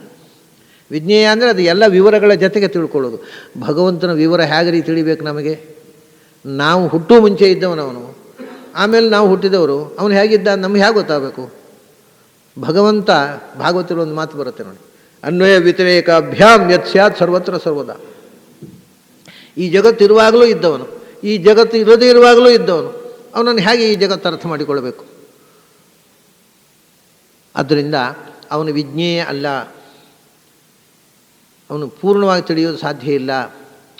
ಸಮುದ್ರದ ದಡದಲ್ಲಿರತಕ್ಕಂಥ ಒಂದು ಮರಳಿನ ಕಣ ಅಥವಾ ಸಮುದ್ರ ಸಣ್ಣ ಸಣ್ಣ ಪ್ರಾಣಿಗಳು ಓಡಾಡ್ತಾ ಇರ್ತಾವಲ್ಲ, ಆ ತೆರೆಯ ಜೊತೆಗೆ ಬಂದು ಮಣ್ಣಿನಲ್ಲಿ ಓಡಾಡ್ತಾ ಇರ್ತವೆ, ಅವು ಸಮುದ್ರದಲ್ಲೇ ಇರುವು, ಸಮುದ್ರ ತೀರದಲ್ಲೇ ಆ ಮರಳಿನ ಕಣ. ಆದರೆ ಸಮುದ್ರವನ್ನು ತಿಳ್ಕೊಳ್ಳಲು ಸಾಧ್ಯ ಉಂಟು ಅವುಗಳಿಗೆ? ಸಮುದ್ರದಲ್ಲೇ ಇರುವ ಮೀನು ಅದರ ಸಮುದ್ರದ ಅಗಾಧತೆ, ಆಳ ವಿಸ್ತಾರಗಳನ್ನು ತಿಳಿಯೋದು ಸಾಧ್ಯ ಉಂಟಾ? ಆದ್ದರಿಂದ ಒಂದು ಮೀನು ಸಮುದ್ರವನ್ನು ಅಳೆಯಲಾರದು, ದಡದ ಒಂದು ಮಣ್ಣಿನ ಕಣ ಸಮುದ್ರದ ಆಳ ವಿಸ್ತಾರವನ್ನು ತಿಳಿಯಲಾರದು. ಹಾಗೆ ಯಾವ ಜೀವನೂ ಭಗವಂತನನ್ನು ತಿಳಿಯಲಾರ. ಅದರ ಎಲ್ಲ ವಿವರಗಳು ಮತ್ತೇನು ಅಂದರೆ, ಸಂಕ್ಷೇಪವಾಗಿ ನಾನು ಹೇಳಿದಂಥ ಕಾಂಟ್ರಾಸ್ಟನ್ನು ಅರ್ಥ ಮಾಡಿಕೊ ಅಷ್ಟೇ. ಅವಿಜ್ಞೇಯಂ ತತ್, ಯಾಕೆ ಅಂದರೆ ಸೂಕ್ಷ್ಮತ್ವಾತ್, ಅದು ನಿನ್ನ ಮನಸ್ಸು ಗ್ರಹಿಸಲಾಗದಷ್ಟು ಸಟಲ್, ಅತ್ಯಂತ ಸೂಕ್ಷ್ಮವಾದ ಸಂಗತಿ ಅದು. ನಮ್ಮ ಮನಸ್ಸಿಗೆ ಒಂದು ಕೆಪಾಸಿಟಿ ಇದೆ, ಅದಕ್ಕಿಂತ ಸೂಕ್ಷ್ಮವಾದ ಸಂಗತಿಯನ್ನು ಅದು ಗ್ರಹಿಸುವುದೇ ಇಲ್ಲ. ಈಗ ದೇವರ ವಿಷಯ ಬಿಡಿ, ಜೀವಕ್ಕೊಂದು ಸ್ವರೂಪ ಇದೆ, ಜ್ಞಾನಾನಂದಾತ್ಮಕವಾದ ಆಕಾರ ಇದೆ ಅಂಥೇಳಿ ಅರ್ಥ ಆಗುತ್ತಾ? ಅಲ್ಲರಿ, ಜ್ಞಾನ ಆನಂದಗಳಿಗೆ ಆಕಾರ ಉಂಟಾ? ಜ್ಞಾನಾನಂದಾತ್ಮಕವಾದ ಆಕಾರ ಇದೆ, ಬರೀ ಬೊಗಳೆ ಅಲ್ವಾ? ನಮಗೆ ಹೌದು, ಯಾಕೆ ನಮಗೆ ಅನುಭವಕ್ಕೆ ಬರೋ ತನಕ ಅದು ವಿಜ್ಞೇಯ ಅಲ್ಲ. ನಮಗೆ ಜ್ಞಾನಾನಂದದ ಆಕಾರ ಅನ್ನುವ ಕಲ್ಪನೆಯೇ ಗೊತ್ತಿಲ್ಲ. ಆದರೆ ಜ್ಞಾನಾನಂದಕ್ಕೆ ಆಕಾರ ಒಂದು ವಿಷಯ ಏನು ಗೊತ್ತುಂಟ, ನಮಗೆ ಯಾವಾಗಲೂ ಒಂದು ಸಂಗತಿ ಗ್ರಹಣ ಆಗಬೇಕಾಗಿದ್ದರೆ ಎರಡು ವಿಷಯ ಗೊತ್ತಿರಬೇಕು. ನಮಗೇನಾಗೋದು ಅಂದರೆ, ಉಳಿದವರು ಅವರು ತಿಳ್ಕೊಂಡದ್ದು ತಪ್ಪು, ನಾವು ತಿಳ್ಕೊಂಡದ್ದೇ ಕರೆಕ್ಟು ಅನ್ನೋ ಒಂದು ಭ್ರಮೆ ಇರುತ್ತೆ. ಅದಕ್ಕೆ ವಿರುದ್ಧವಾದ ಒಂದು ಕಾನ್ಸೆಪ್ಟ್ ಬೇಕು ನಮಗೆ. ಸತ್ಯ ತಿಳಿಬೇಕಾಗಿದ್ದರೆ ನಾವು ತಿಳ್ಕೊಂಡದ್ದು ತಪ್ಪಾಗಿರುವ ಸಾಧ್ಯತೆ ಉಂಟು ಮತ್ತು ಅವರು ತಿಳ್ಕೊಂಡದ್ದು ಸತ್ಯವಾಗಿರುವ ಸಾಧ್ಯತೆ ಉಂಟು. ಈ ಪಾಸಿಬಿಲಿಟಿಯನ್ನು ಆಕ್ಸೆಪ್ಟ್ ಮಾಡದೇ ಇದ್ದರೆ ಸತ್ಯ ಹೊಳೆಯೋದೇ ಇಲ್ಲ. ಯಾಕೆಂದರೆ ನಾನು ತಿಳ್ಕೊಂಡದ್ದೇ ಕರೆಕ್ಟು, ಯಾರು ಕೇಳುವ ಅಗತ್ಯವೇ ಇಲ್ಲ, ಮುಗಿದೋಯ್ತು ಅಲ್ಲಿಗೆ, ನಾವು ಬೆಳೆಯೋದೇ ಇಲ್ಲ. ನಾವು ತಿಳ್ಕೊಂಡದ್ದು ಅಸತ್ಯವಾಗಿರುವ ಸಾಧ್ಯತೆಯನ್ನು ಒಪ್ಪಿಕೊಳ್ಳುವುದು ಒಂದು ಶ್ರದ್ಧೆ. ಅದೇ ಶ್ರದ್ಧೆ ಬೇಕು ಅನ್ನೋನು. ಶ್ರದ್ಧಾವಾನ್ ಲಭತೆ ಜ್ಞ. ಏನು ಶ್ರದ್ಧೆ? ನಾನು ಯಾವುದನ್ನು ಇಲ್ಲ ಅಂತ ತಿಳ್ಕೊಂಡಿದ್ದೇನೋ ಅದು ಇರುವ ಸಾಧ್ಯತೆ ಉಂಟು. ನಾಸ್ತಿಕನಿಗೆ ಈ ಎಚ್ಚರ ಬೇಕು, ನಾನು ದೇವರು ಇಲ್ಲ ಅಂತ ಹೇಳ್ತಾ ಇದ್ದೇನೆ, ಯಾಕಂದರೆ ನನಗೆ ದೇವರು ಕಾಣಲಿಲ್ಲ, ಆದರೆ ನನಗೆ ಕಾಣದೇ ಇದ್ದದ್ದು ಇರುವ ಸಾಧ್ಯತೆ ಉಂಟು. ಆ ಪಾಸಿಬಿಲಿಟಿಯನ್ನು ರಿಜೆಕ್ಟ್ ಮಾಡಿದರೆ ನಾಸ್ತಿಕ ಬೆಳೆಯೋದೇ ಇಲ್ಲ. ಅವನು ನಮ್ಮ ಬೆಳವಣಿಗೆಗೆ ನಾವೇ ಹಾಸುಗಲ್ಲು ಹಾಕಿ ಚಪ್ಪಡಿ ಕಲ್ಲು ಹಾಕಿದಾಗ ಆಯಿತು. ಹಾಗೆಯೇ ಇನ್ನೊಬ್ಬರು ಹೇಳುವುದರಲ್ಲಿ ಸತ್ಯ ಇರುವ ಸಾಧ್ಯತೆ ಇದೆ, ನಾವು ಹೇಳುವುದು ಸುಳ್ಳಾಗುವ ಸಾಧ್ಯತೆ ಇದೆ, ಇನ್ನೊಬ್ಬರು ತಿಳ್ಕೊಳ್ಳೋದು ಸತ್ಯ ಆಗುವ ಸಾಧ್ಯತೆ. ಈ ಸಾಧ್ಯತೆಯನ್ನು ಒಪ್ಪಿಕೊಂಡ್ರೆ ಮಾತ್ರ ಸತ್ಯ ತಿಳಿಲಿಕ್ಕೆ ಸಾಧ್ಯ ಆಗುತ್ತೆ. ಇಲ್ಲದೇ ಇದ್ದರೆ ನಾವು ತಿಳ್ಕೊಂಡದ್ದೇ ಸತ್ಯ, ಅವ್ರು ತಿಳ್ಕೊಂಡದ್ದೇ ಸುಳ್ಳು, ಎಂದೆಂದಿಗೂ ಅಷ್ಟೇ, ಬದಲಾವಣೆ ಆಗೋಲ್ಲ, ಮೈಂಡ್ ಬೆಳೆಯೋದೇ ಇಲ್ಲ. ಹಾಗಾಗಿ ನಾವು ಯಾವುದನ್ನು ಇಲ್ಲ ಅಥವಾ ಸುಳ್ಳು ಅಂತ ತಿಳ್ಕೊಂಡಿದ್ದೇವೆ, ಜ್ಞಾನಾನಂದಕ್ಕೆ ಆಕಾರ ಇಲ್ಲ ಅಂತ ತಿಳ್ಕೊಂಡಿದ್ದೇವಲ್ಲ, ಜ್ಞಾನಾನಂದಕ್ಕೂ ಆಕಾರ ಇರುವ ಸಾಧ್ಯತೆ ಇದೆ ಎನ್ನುವ ಶ್ರದ್ಧೆಯಿಂದ ಅದನ್ನು ಗಮನಿಸಿ ಅವಾಗ ಕಾಣುತ್ತೆ. ಯಾಕೆ ಇಲ್ಲ ಅಲ್ರಿ? ಅದು ಅಬ್ಸ್ಟ್ರಾಕ್ಟ್. ಜ್ಞಾನಕ್ಕೆ ಆಕಾರ ಉಂಟಾ? ಅದಕ್ಕೆ ರೂಪ ಉಂಟಾ? ರೂಪ ಇದ್ದರೆ ತಾನೇ ಆಕಾರ ಬರೋದು. ಜ್ಞಾನಕ್ಕೆ ರೂಪ ಉಂಟಾ? ಆನಂದಕ್ಕೆ ರೂಪ ಉಂಟಾ? ನಾನು ಹಿಂದೆ ಅನೇಕ ಬಾರಿ ಹೇಳಿದ್ದೆ, ಮನಸ್ಸು ಬೇರೆ ಬೇರೆ ಭಾವನೆಗಳನ್ನು ತಾಳಿದಾಗ ನಮ್ಮ ದೇಹದಿಂದ ಕೆಲವು ಬಣ್ಣಗಳು ಹೊರಗೆ ಬರ್ತವೆ. ಸಿಟ್ಟು ಬಂದಾಗ ಕೆಂಪಾಗುತ್ತೆ, ಅದು ಆರ ಅಂತ ಹೇಳ್ತಾರೆ. ಪ್ರಭಾವಳಿ, ಅದೇ ದೇವರಿಗೆ ಪ್ರಭಾವಳಿ ಅಂತ ಮಾಡ್ತೇವಲ್ಲ, ಅದು ದೇವರ ದೇಹದಿಂದ ಹೊರಡುವ ಪ್ರಭೆ ಅಂತ ಅರ್ಥ. ಅದಕ್ಕೆ ಪ್ರತಿಯೊಬ್ಬ ಮನುಷ್ಯನಲ್ಲಿಯೂ ಆ ಪ್ರಭಾವಳಿ ಇದೆ. ಆ ಪ್ರಭೆ ಬರುತ್ತಲ್ಲ, ಅದು ಒಂದೇ ಬಣ್ಣ ಅಲ್ಲ. ದೇವರ ಪ್ರಭೆ ಮೂಲಭೂತವಾಗಿ ನೀಲವರ್ಣವಾಗಿರುತ್ತೆ, ದೇವರ ಮೈಯಿಂದ ಬರುವ ಪ್ರಭೆ. ಅದರಿಂದ ನೀಲಮೇಘ ಶ್ಯಾಮ, ಕೃಷ್ಣನಿಗೆ ಯಾವಾಗಲೂ ಅದು ನೀಲವೇ, ಅದು ಬದಲಾಗೋಲ್ಲ. ಯಾಕೆಂದರೆ ಕೆಂಪಾಗುತ್ತೆ ಅದು ಸಿಟ್ಟು ಬಂದಾಗ, ದೇವರಿಗೆ ಸಿಟ್ಟು ಬರೋಲ್ಲ, ಅದು ಕೆಂಪಾಗೋದೇ ಇಲ್ಲ. ಆಮೇಲೆ ಏನೋ ಪ್ರಾಬ್ಲಮ್ ಬಂದಾಗ ಅಥವಾ ನಮಗೆ ಏನು ಅಂತ ಮುಂದೆ ಹಿಂದೆ ಗೊತ್ತಾಗದಂಥ ಗೊಂದಲದಲ್ಲಿ ಬಿದ್ದಾಗ ಅದು ಗ್ರೇ ಕಲರ್ ಬರುತ್ತೆ. ದೇವರಿಗೆ ಗೊಂದಲವೇ ಇಲ್ಲಲ್ಲ, ಅದು ನಮಗೆ ಗ್ರೇ ಕಲರ್ ಬರೋಲ್ಲ. ಹಾಗಾಗಿ ಅದು ಪರ್ಮನೆಂಟು ಬ್ಲೂ ಅನ್ನೋದು ಜ್ಞಾನದ ಅಗಾಧತೆಯನ್ನು ಹೇಳುತ್ತೆ.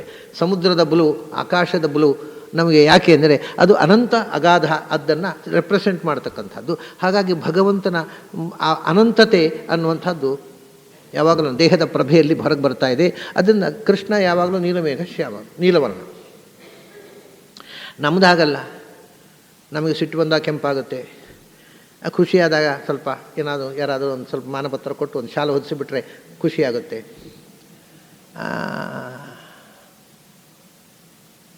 ಮನೆಯಲ್ಲಿ ಒಳ್ಳೆಯ ಅನುಕೂಲ ಸಮೃದ್ಧಿ ಇದ್ದಾಗ ಗ್ರೀನ್ ಆಗಿರುತ್ತೆ. ಏನೂ ಇಲ್ಲ, ಬರೀ ಶೋ ಮಾತ್ರ, ಒಳಗಿನಿಂದ ಏನಿಲ್ಲ, ಬೈಹುಲ್ಲು. ಆದರೆ ಹೊರಗೆ ಸಮಾಜದಲ್ಲಿ VIP, ಒಳಗಿಂದ ಏನಿಲ್ಲ, ಆವಾಗ ಗ್ರೇ ಆಗಿಬಿಡುತ್ತೆ. ಬೂದಿಯ ಬಣ್ಣ ಬದಲಾಗ್ತಾ ಇರುತ್ತೆ. ಅಲ್ಲ, ಇದು ಹೇಗೆ ಬಂತು? ಈ ಬಣ್ಣಗಳು ಬರ್ತಾವಲ್ಲ ದೇಹದಿಂದ ಹೊರಗೆ, ಇದು ಇವತ್ತು ಸೈಂಟಿಫಿಕಲಿ ಎಲ್ರಿಗೂ ಗೊತ್ತಿದೆ. ಅದು ಹೇಗೆ ಬಂತು? ಯಾವುದರ ಬಣ್ಣ ಅದು? ಭಾವನೆಗಳ ಬಣ್ಣ ಅಲ್ವಾ? ಭಾವನೆ ಅಂದರೆ ನಿಮ್ಮ ಫೀಲಿಂಗ್ಸ್ ಅಲ್ವ, ಜ್ಞಾನದ ಒಂದು ಮುಖ ಅಲ್ವಾ? ಹಾಗಾದರೆ ಜ್ಞಾನಕ್ಕೆ ಬಣ್ಣ ಉಂಟು ಅಂತಾಯ್ತಲ್ವ. ಜ್ಞಾನ, ನಿಮ್ಮ ಅರಿವು ಬದಲಾದ ಹಾಗೆ ಇಲ್ಲಿ ಬಣ್ಣ ಬದಲಾಗ್ತದೆ ಅಂದರೆ ಫೀಲಿಂಗ್ಸಿಗೆ ಕಲರ್ ಉಂಟು ಅಂತಾಯ್ತಲ್ಲ. ಮತ್ತು ಆತ್ಮಕ್ಕೆ ಯಾಕಿರಬಾರ್ದು? ಜ್ಞಾನಾನಂದಕ್ಕೆ ಇದು ಸಾಧ್ಯತೆಯನ್ನು ಒಪ್ಪಿಕೊಂಡಾಗ ಇಂತಹ ವಿಷಯಗಳು ನಮಗೆ ತಿಳಿತಾವೆ. ಅದು ಇಂಪಾಸಿಬಲ್ ಅಂತ ಹೇಳಿಬಿಟ್ರೆ ಹೊಳೆಯೋದೇ ಇಲ್ಲ, ಏನೂ ಇಲ್ಲ ಅಂದರೆ ಇಲ್ಲ ಅಷ್ಟೇ. ನಮ್ಮ ನಾಸ್ತಿಕರ ದೊಡ್ಡ ದುರಂತ ಏನು ಅಂದರೆ, ಅವರು ಎಂದೂ ಬೆಳೆಯದಂತೆ ಅವರು ತಮ್ಮ ಕಾಲಿಗೆ ಚಪ್ಪಡಿ ಹಾಕ್ಕೊಂಡಾಗಿದೆ. ಚಪ್ಪಲಿ ಅಲ್ಲ, ಚಪ್ಪಡಿ, ಕಲ್ಲು ಚಪ್ಪಡಿ ಹಾಕ್ಕೊಂಡು ಬಿಟ್ಟರು. ಅವ್ರು ಬೆಳೆಯೋದೇ ಇಲ್ಲ. ನಾಸ್ತಿಕರ ದೊಡ್ಡ ದುರಂತ ಏನು ಅಂದರೆ, ಅವ್ರು ಎಂದೂ ಒಂದು ಇಂಚು ಬೆಳೆಯೋದು ಸಾಧ್ಯ ಇಲ್ಲ. ಅವ್ರು ಸ್ಟ್ಯಾಗ್ನೆಂಟ್, ಅದು ಸ್ಟ್ಯಾಂಡ್ ಸ್ಟಿಲ್. ಹಾಗಾಗಿ ಅವರ ಬಗ್ಗೆ ಯಾರಾದರೂ ಒಬ್ಬ ನಾಸ್ತಿಕ ಇದ್ದರೆ, ನಾನು ಜಗತ್ತಿನ ಸರ್ವಶ್ರೇಷ್ಠ ದಡ್ಡ ಅಂತ ಅವನಿಗೆ ನೊಬೆಲ್ ಪ್ರೈಸ್ ಕೊಡಬೇಕು. ಯಾಕೆಂದರೆ ಸಾಧ್ಯತೆಯನ್ನೇ ಒಪ್ಪದಂಥ ಪೆದ್ದ ಅವನು ಏನು ಜ್ಞಾನ ಇರೋದು ಸಾಧ್ಯ? ನಮಗೆ ಗೊತ್ತಿಲ್ಲದೇ ಇರುವುದು ಸಾಧ್ಯ ಅನ್ನೋ ಎಚ್ಚರವೇ ಇಲ್ಲದವ ಅವನು ಜ್ಞಾನದಲ್ಲಿ ಬೆಳೆಯುವುದು ಹೇಗೆ? ಸೊ ಇದು ನಾಸ್ತಿಕ ಅಂದರೆ ಜಗತ್ತಿನಲ್ಲಿ ಸರ್ವಶ್ರೇಷ್ಠ ಪೆದ್ದ ಅವನು. ಆ ದಡ್ಡ ಶಿಖಾಮಣಿಗೆ ಏನಾದರೂ ನೊಬೆಲ್ ಪ್ರೈಸ್ ಕೊಡೋದಿದ್ದರೆ ಅವನಿಗೆ ಕೊಡಬೇಕು. ಅದಕ್ಕಿಂತ ಹೊರಗೆ ಚಿಂತನೆ ಮಾಡಬಾರದು ಅಂತವ್ರು ಕಮಿಟೆಡ್. ಅವರು ಇಲ್ಲ, ಇದ್ದಾನೆ ಅಂತ ಯೋಚನೆ ಮಾಡೋದೇ ಅಪರಾಧ. ಒಂದು ದೃಷ್ಟಿಯಿಂದ ಹೀಗೆ ನಮ್ಮ ವೇದಾಂತದ ಅಧ್ಯಯನ ಹೀಗೆ ಆಗಿದೆ. ಅದರ ಆಚೆಗೆ ಹೋಗಬಾರ್ದು, ಇದ್ರ ಈಚೆಗೆ ಹೋಗಬಾರ್ದು, ಅದ್ರ ಯೋಚನೆ ಮಾಡಬಾರ್ದು, ಅವ್ರು ಹೇಳಿದಷ್ಟೇ ಕೇಳಬೇಕು ಅಂತ. ಅದು ಒಂಥರದ ನಾಸ್ತಿಕರ ಕಮಿಟ್ಮೆಂಟ್ ಏನುಂಟು, ಅದು ಇವತ್ತು ಆಸ್ತಿಕರಲ್ಲಿ ಸೇರಿಕೊಂಡು ಬಿಟ್ಟಿದೆ. ಬೆಳೆಯದಂತೆ ಮಾಡಿದೆ ಆಸ್ತಿಕರನ್ನು. ಆಯಿತು, ಸೂಕ್ಷ್ಮತ್ವಾತ್ ತದವಿಜ್ಞೇಯಂ, ನಿನಗೆ ಅದು ಗೊತ್ತಾಗುವುದು ಸಾಧ್ಯ ಇಲ್ಲ, ಆದ್ದರಿಂದ ಇಲ್ಲ ಅಂತ ಹೇಳಿಬಿಡ. ಅದನ್ನ ಇಲ್ಲ, ಯಾಕೆಂದರೆ ಅದನ್ನು ತಿಳ್ಕೊಳ್ಳಿಕ್ಕೆ ಬರುತ್ತಯ್ಯ. ಏನು ತಿಳ್ಕೊಳ್ಳೋದು? ಅವಿಜ್ಞೇಯಂ, ಆ ಅಂತ ತಿಳ್ಕೊ ಅಷ್ಟೇ. ಅದು ಏನು? ಅದು ಆ ಅನ್ನುವ ಅಕ್ಷರದ ಮೂಲಕ. ಯಾಕೆಂದರೆ ಓಂಕಾರದ ಮೊದಲನೇ ಅಕ್ಷರ ಅದು. ಅಕಾರೋ ವೈ ಸರ್ವಾವಾಕ್. ಅಕಾರ ಅನ್ನೋದು ಸಮಸ್ತ ಅರ್ಥವನ್ನು ಒಳಗೊಂಡ ಅಕ್ಷರ. ಅವನನ್ನು ತಿಳ್ಕೋಬೇಕು ಅಂದರೆ ಒಂದೇ ಒಂದು ಉಪಾಯ, ಆ ಅಂತ ತಿಳ್ಕೊ. ಆ ಅನ್ನುವ ಅಕ್ಷರದಿಂದ ಅವನನ್ನು ತಿಳ್ಕೊಳ್ಬೋದು. ಅದು ಅತ್ಯಂತ ಸೂಕ್ಷ್ಮ. ಆದ್ದರಿಂದ ಆ ಅಂತ ಹೇಳ್ತೇವೆ ಅದನ್ನು ಅಂತ. ಏನು ಆ ಅಂದರೆ? ಆ ಅಂದರೆ ಅಲ್ಲ, ಆ ಅಂದರೆ ಇಲ್ಲ. ಮುಖ್ಯವಾಗಿ ಎರಡು ಅರ್ಥ ಅಲ್ವಾ? ಆ ಅಂದರೆ ಸಂಸ್ಕೃತದಲ್ಲಿಯೂ ಅಷ್ಟೇ, ಕನ್ನಡದಲ್ಲಿಯೂ ಅಷ್ಟೇ. ಕನ್ನಡದಲ್ಲಿ ಅಲ್ಲ ಅಂತೇವೆ. ಅವನು ಅಪಂಡಿತ, ಅವನು ಅಜ್ಞಾನಿ ಅಂದರೆ ಏನರ್ಥ? ಅವನಿಗೆ ಪಾಂಡಿತ್ಯ, ಅವನು ಪಂಡಿತ ಅಲ್ಲ. ಅಪಂಡಿತ ಅಂದರೆ ಅವನು ಪಂಡಿತ ಅಲ್ಲ. ಅಜ್ಞಾನಿ ಅಂದರೆ ಜ್ಞಾನಿ ಅಲ್ಲ. ಅಲ್ಲ ಅನ್ನುವ ಅರ್ಥದಲ್ಲಿ ಆಯಿತು. ಅವನು ಅಪುತ್ರ ಅಂದರೆ ಮಕ್ಕಳು ಅಲ್ಲ ಅಂತಲ್ಲ, ಮಕ್ಕಳು ಇಲ್ಲ ಅಂತ ಅರ್ಥ ಅವನಿಗೆ. ಸೊ ಅಪುತ್ರ ಅಂದರೆ ಮಕ್ಕಳು ಇಲ್ಲದವನು. ಆಮೇಲೆ ಅಪಂಡಿತ ಅಂದರೆ ಪಂಡಿತ ಅಲ್ಲದವನು. ಹಾಗಾದರೆ ಅಲ್ಲ ಮತ್ತು ಇಲ್ಲ, ಇದು ಅಕಾರದ ಅರ್ಥ. ಅದೇ ಹೋಯಿತು ನೋಡಿ. ಈ ಅಲ್ಲ ಹೋಗಿ ಇಸ್ಲಾಂನಲ್ಲಿ ಅದೇ ದೇವರ ಹೆಸರಾಗೋಯಿತು. ವೇದಲ್ಲೂ ಹೇಳೋದು ಅದೇ, ಅವನು ಅಲ್ಲ ಅಂತ. ನೇತಿ ಆತ್ಮ, ಅವರು ಅದನ್ನೇ ತಗೊಂಡ್ರು. ಅಲ್ಲಾಹ್ ಅವನು ಅಲ್ಲ. ಏನಲ್ಲ? ಅವನು ಯಾವುದು ನಿನಗೆ ಗೊತ್ತಿರುವಂಥ ಯಾವುದೂ ಅಲ್ಲ. ನೋಡಿ, ಅವಿದ್ಯೆ ಅಂದರೆ ಆ ಅಂದರೆ ನಿನಗೆ ಗೊತ್ತಿರುವಂಥ ವಸ್ತು ಅಲ್ಲ ಅದು. ನಿನಗೆ ಗೊತ್ತಿರೋದು ಯಾವುದು? ಮಣ್ಣು, ನೀರು, ಬೆಂಕಿ, ಗಾಳಿ, ಆಕಾಶ, ಭೌತಿಕವಾದ ಪ್ರಪಂಚ. ಅವನು ಮಣ್ಣಲ್ಲ, ಅವನು ನೀರಲ್ಲ, ಅವನು ಬೆಂಕಿಯಲ್ಲ, ಅವನು ಗಾಳಿಯಲ್ಲ, ಅವನು ಆಕಾಶ ಅಲ್ಲ. ಈ ಮಣ್ಣು, ನೀರು, ಬೆಂಕಿ, ಗಾಳಿ, ಆಕಾಶದಿಂದ ನಿರ್ಮಾಣವಾದ ವಸ್ತು ಹುಟ್ಟುತ್ತೆ, ಸಾಯುತ್ತೆ. ಅದಕ್ಕೆ ಉತ್ಪತ್ತಿ ನಾಶ ಇದೆ. ಅವನು ಮಣ್ಣು, ನೀರು, ಬೆಂಕಿ, ಗಾಳಿ, ಆಕಾಶ ಅಲ್ಲ. ಆದ್ದರಿಂದ ಅವನು ಹುಟ್ಟುವವನಲ್ಲ, ಸಾಯುವವನು ಅಲ್ಲ. ಈ ಪಂಚಭೂತಾತ್ಮಕವಾದ ಪ್ರಪಂಚದಲ್ಲಿ ದೋಷಗಳಿವೆ, ಡಿಫೆಕ್ಟ್ಸ್ಗಳಿವೆ, ಅಪೂರ್ಣತೆ ಇದೆ, ದುರ್ಗುಣಗಳಿವೆ. ಅವನು ಇದರಿಂದ ಆದವನಲ್ಲ. ಆದ್ದರಿಂದ ಅವನಲ್ಲಿ ಅಪೂರ್ಣತೆ, ಅವನು ಅಪೂರ್ಣನಲ್ಲ. ಅವನು ಅಪೂರ್ಣನಲ್ಲ. ಅವನು ಇದರಂತೆ ದುಷ್ಟ ಅಲ್ಲ, ದೋಷಪೂರ್ಣನಲ್ಲ, ಅಪೂರ್ಣನೂ ಅಲ್ಲ, ದೋಷಪೂರ್ಣನೂ ಅಲ್ಲ. ಯಾಕೆಂದರೆ ಅವನಲ್ಲಿ ಇಲ್ಲ. ಏನು ನಿನ್ನ ಪ್ರಪಂಚದಲ್ಲಿ ಏನನ್ನು ನೋಡ್ತೀಯೋ ಅಂಥ ಅಪೂರ್ಣತೆ ಅವನಲ್ಲಿ ಇಲ್ಲ. ಅಂಥ ದುರ್ಗುಣಗಳು, ಸತ್ವರಜಸ್ತಮೋ ಗುಣಗಳು ಅವನಲ್ಲಿ ಇಲ್ಲ. ಯಾವ ದೋಷದ ಸ್ಪರ್ಶವೂ ಅವನಲ್ಲಿ ಇಲ್ಲ. ಅವನು ಅಲ್ಲ ಮತ್ತು ಅವನು ಇಲ್ಲ, ಅವನಲ್ಲಿ ಇಲ್ಲ. ಆಮೇಲೆ ಒಂದು ಅರ್ಥ ಇದೆ, ಏನು ಅಂದರೆ ವಿರೋಧ ಅಂತ. ಈಗ ಸುರಾಸುರರು ಅಂತ ಹೇಳ್ತೇವೆ. ಅವರು ಸುರಾಸುರರು ಅಂದರೆ ಅವರು ಸುರರು, ವಿರೋಧಿಗಳು ಅಸುರರು. ಅಲ್ಲಿ ಬರೇ ಸುರರಲ್ಲದವರಲ್ಲ, ಸುರರಲ್ಲದವರೆಲ್ಲ ಅಸುರರಾದರೆ ನಾವೆಲ್ಲರೂ ಅಸುರರಾಗಬೇಕಲ್ಲ. ಅದನ್ನ ದೇವತೆಗಳಲ್ಲದವರೆಲ್ಲ ಅಸುರರಲ್ಲ, ದೇವತೆಗಳನ್ನು ವಿರೋಧಿಸುವವರು ಅಸುರರು. ಅಂದರೆ ಅನ್ನೋದಲ್ಲಿ ಆಪೋಸಿಟ್ ಅನ್ನೋ ಅರ್ಥವನ್ನು ಹೇಳುತ್ತೆ, ವಿರುದ್ಧ. ಅವನಲ್ಲಿ ಯಾವುದೂ ಇಲ್ಲ. ಈ ಪ್ರಪಂಚದಲ್ಲಿ ಇರುವಂಥ ದೋಷ ಇಲ್ಲ, ಅಲ್ಪತ್ವ ಇಲ್ಲ, ಅಪೂರ್ಣತ್ವ ಇಲ್ಲ, ಯಾವುದೂ ಇಲ್ಲ, ತ್ರಿಗುಣಗಳು ಇಲ್ಲ. ಅವನು ನಿರ್ಗುಣ. ಆದರೆ ಅದಕ್ಕೆ ವಿರುದ್ಧವಾದ ಇದೆ. ಏನು? ದೋಷಕ್ಕೆ ವಿರುದ್ಧವಾದ ಗುಣ ಇದೆ. ತ್ರಿಗುಣ ದುರ್ಗುಣ, ಅದರ ಸುಗುಣಗಳೆಲ್ಲ, ಎಲ್ಲ ಗುಣಗಳು ಇವೆ. ಸಮಸ್ತ ಗುಣ ಸಂಪೂರ್ಣ, ಸರ್ವದೋಷ ವಿವರ್ಜಿತ, ಸಮಸ್ತ ಜಗತ್ತಿನಿಂದ ವಿಲಕ್ಷಣ. ಇದು ಅಕಾರದ ಮೂರರ್ಥಗಳು. ಅವನು ಎಲ್ಲಕ್ಕಿಂತಲೂ ಬೇರೆ, ಯಾವುದೂ ಅಲ್ಲ. ಯಾಕೆಂದರೆ ಅವನಲ್ಲಿ ದೋಷ ಇಲ್ಲ, ಗುಣ ಇದೆ. ಹಾಗಾಗಿ ಅಂತ ತಿಳ್ಕೊಂಡ್ರೆ ಭಗವಂತ ಈ ನಮಗೆ ತಿಳುವಳಿಕೆಗೆ ಬರುವ ಈ ವಿಶ್ವಕ್ಕಿಂತ ಅತೀತನಾದವ. ಮತ್ತು ಯಾಕೆಂದರೆ ಅವನು ಗುಣಪೂರ್ಣ, ದೋಷ ದೂರ. ಈ ಪ್ರಪಂಚದಲ್ಲಿ ಗುಣಪೂರ್ಣವಾದ ವಸ್ತು ಇಲ್ಲ, ದೋಷ ದೂರವಾದ ವಸ್ತು ಇಲ್ಲ. ಇಲ್ಲಿ ಗುಣ ಮತ್ತು ದೋಷ ಒಟ್ಟಿಗಿರುವಂಥದ್ದು. ನಾನು ನಿನ್ನೆ ಹೇಳಿದ್ನಲ್ಲ, ಜ್ಞಾನ ಮತ್ತು ಅಜ್ಞಾನ. ಜ್ಞಾನ ಸಮಾನಾಧಿಕರಣವಾದ ಅಜ್ಞಾನ. ಈ ಅಭಾವರೂಪವಾದ ಅಜ್ಞಾನ ಉಂಟಲ್ಲ, ಅದು ಜ್ಞಾನ ಇದ್ದಲ್ಲಿ ಇರೋದಿಲ್ಲ. ಜ್ಞಾನ ಮತ್ತು ಜ್ಞಾನಾಭಾವ ಒಟ್ಟಿಗಿರೋದಿಲ್ಲ, ಆದರೆ ಜ್ಞಾನ ಮತ್ತು ಅಜ್ಞಾನ ಒಟ್ಟಿಗಿರುತ್ತೆ. ಜ್ಞಾನ ಸಮಾನಾಧಿಕರಣ.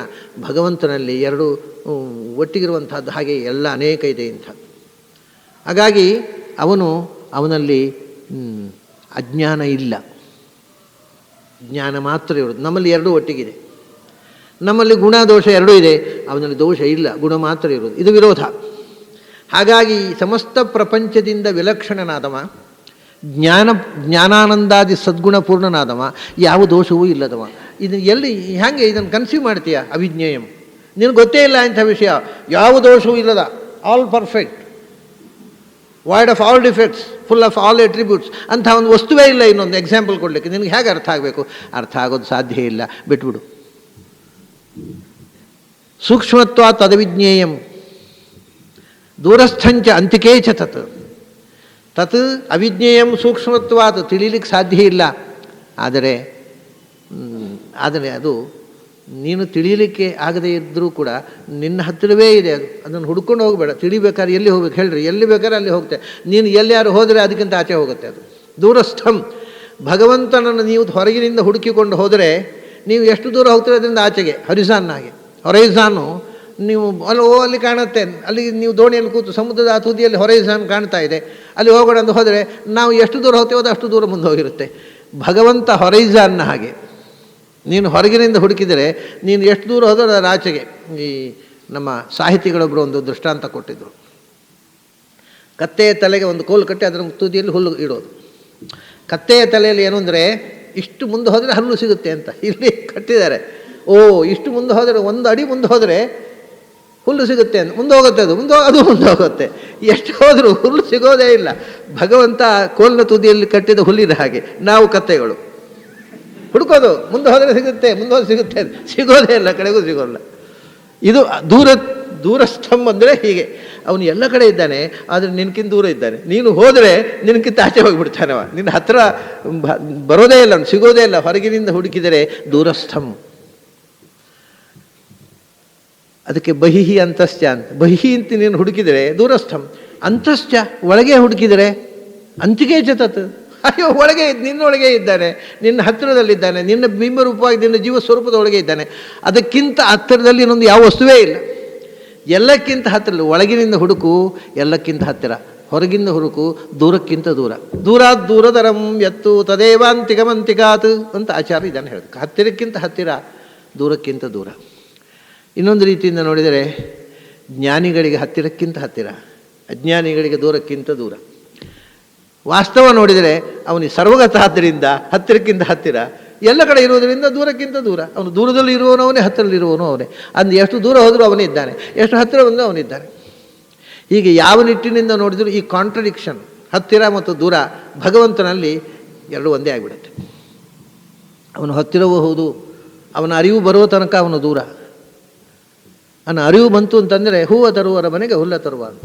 ಏನಿಲ್ಲ, ನಮ್ಮನೆಯ ಕೊಟ್ಟಿಗೆಗೆ ದನಕ್ಕೆ ಹಾಕಲಿಕ್ಕೆ ಹುಲ್ಲು ಹೊತ್ತುಕೊಂಡು ತಂದು ಹಾಕಿ ಹೋಗ್ತಾನೆ. ಎಲ್ಲಿ ಹಾಕೋದ್ರಿ? ಹುಲ್ಲು ತಂದೀನಿ ಅಂತಾನೆ.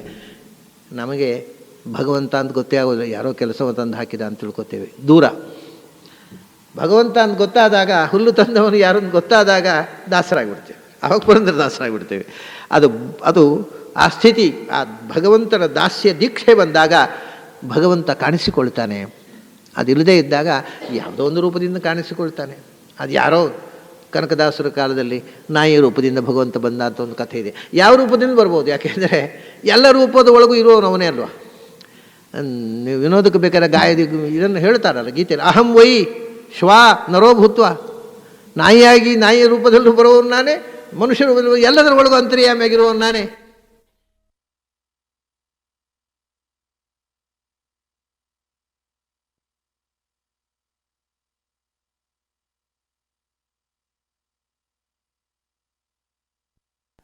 ಬಹಿಹಿ ಅಂತಹ, ಹಾಗೆ ದೂರಸ್ಥಂಚ ಅಂತಿಕೇಚ. ತತ್ ಅಂತ ಒಂದು ಶಬ್ದ ಇದೆ ಇಲ್ಲಿ. ತತ್ ಅನ್ನೋ ಶಬ್ದ ಹಿಂದೆ ಇದರ ಮೊದಲು ಬಂದಿದೆ. ಯಾವುದು? ಸೂಕ್ಷ್ಮತ್ವಾತ್ ತತ್ ಅವಿಜ್ಞೇಯಂ, ದೂರಸ್ಥಂಚ ಅಂತಿಕೇಚ ತತ್ ಅಂತ.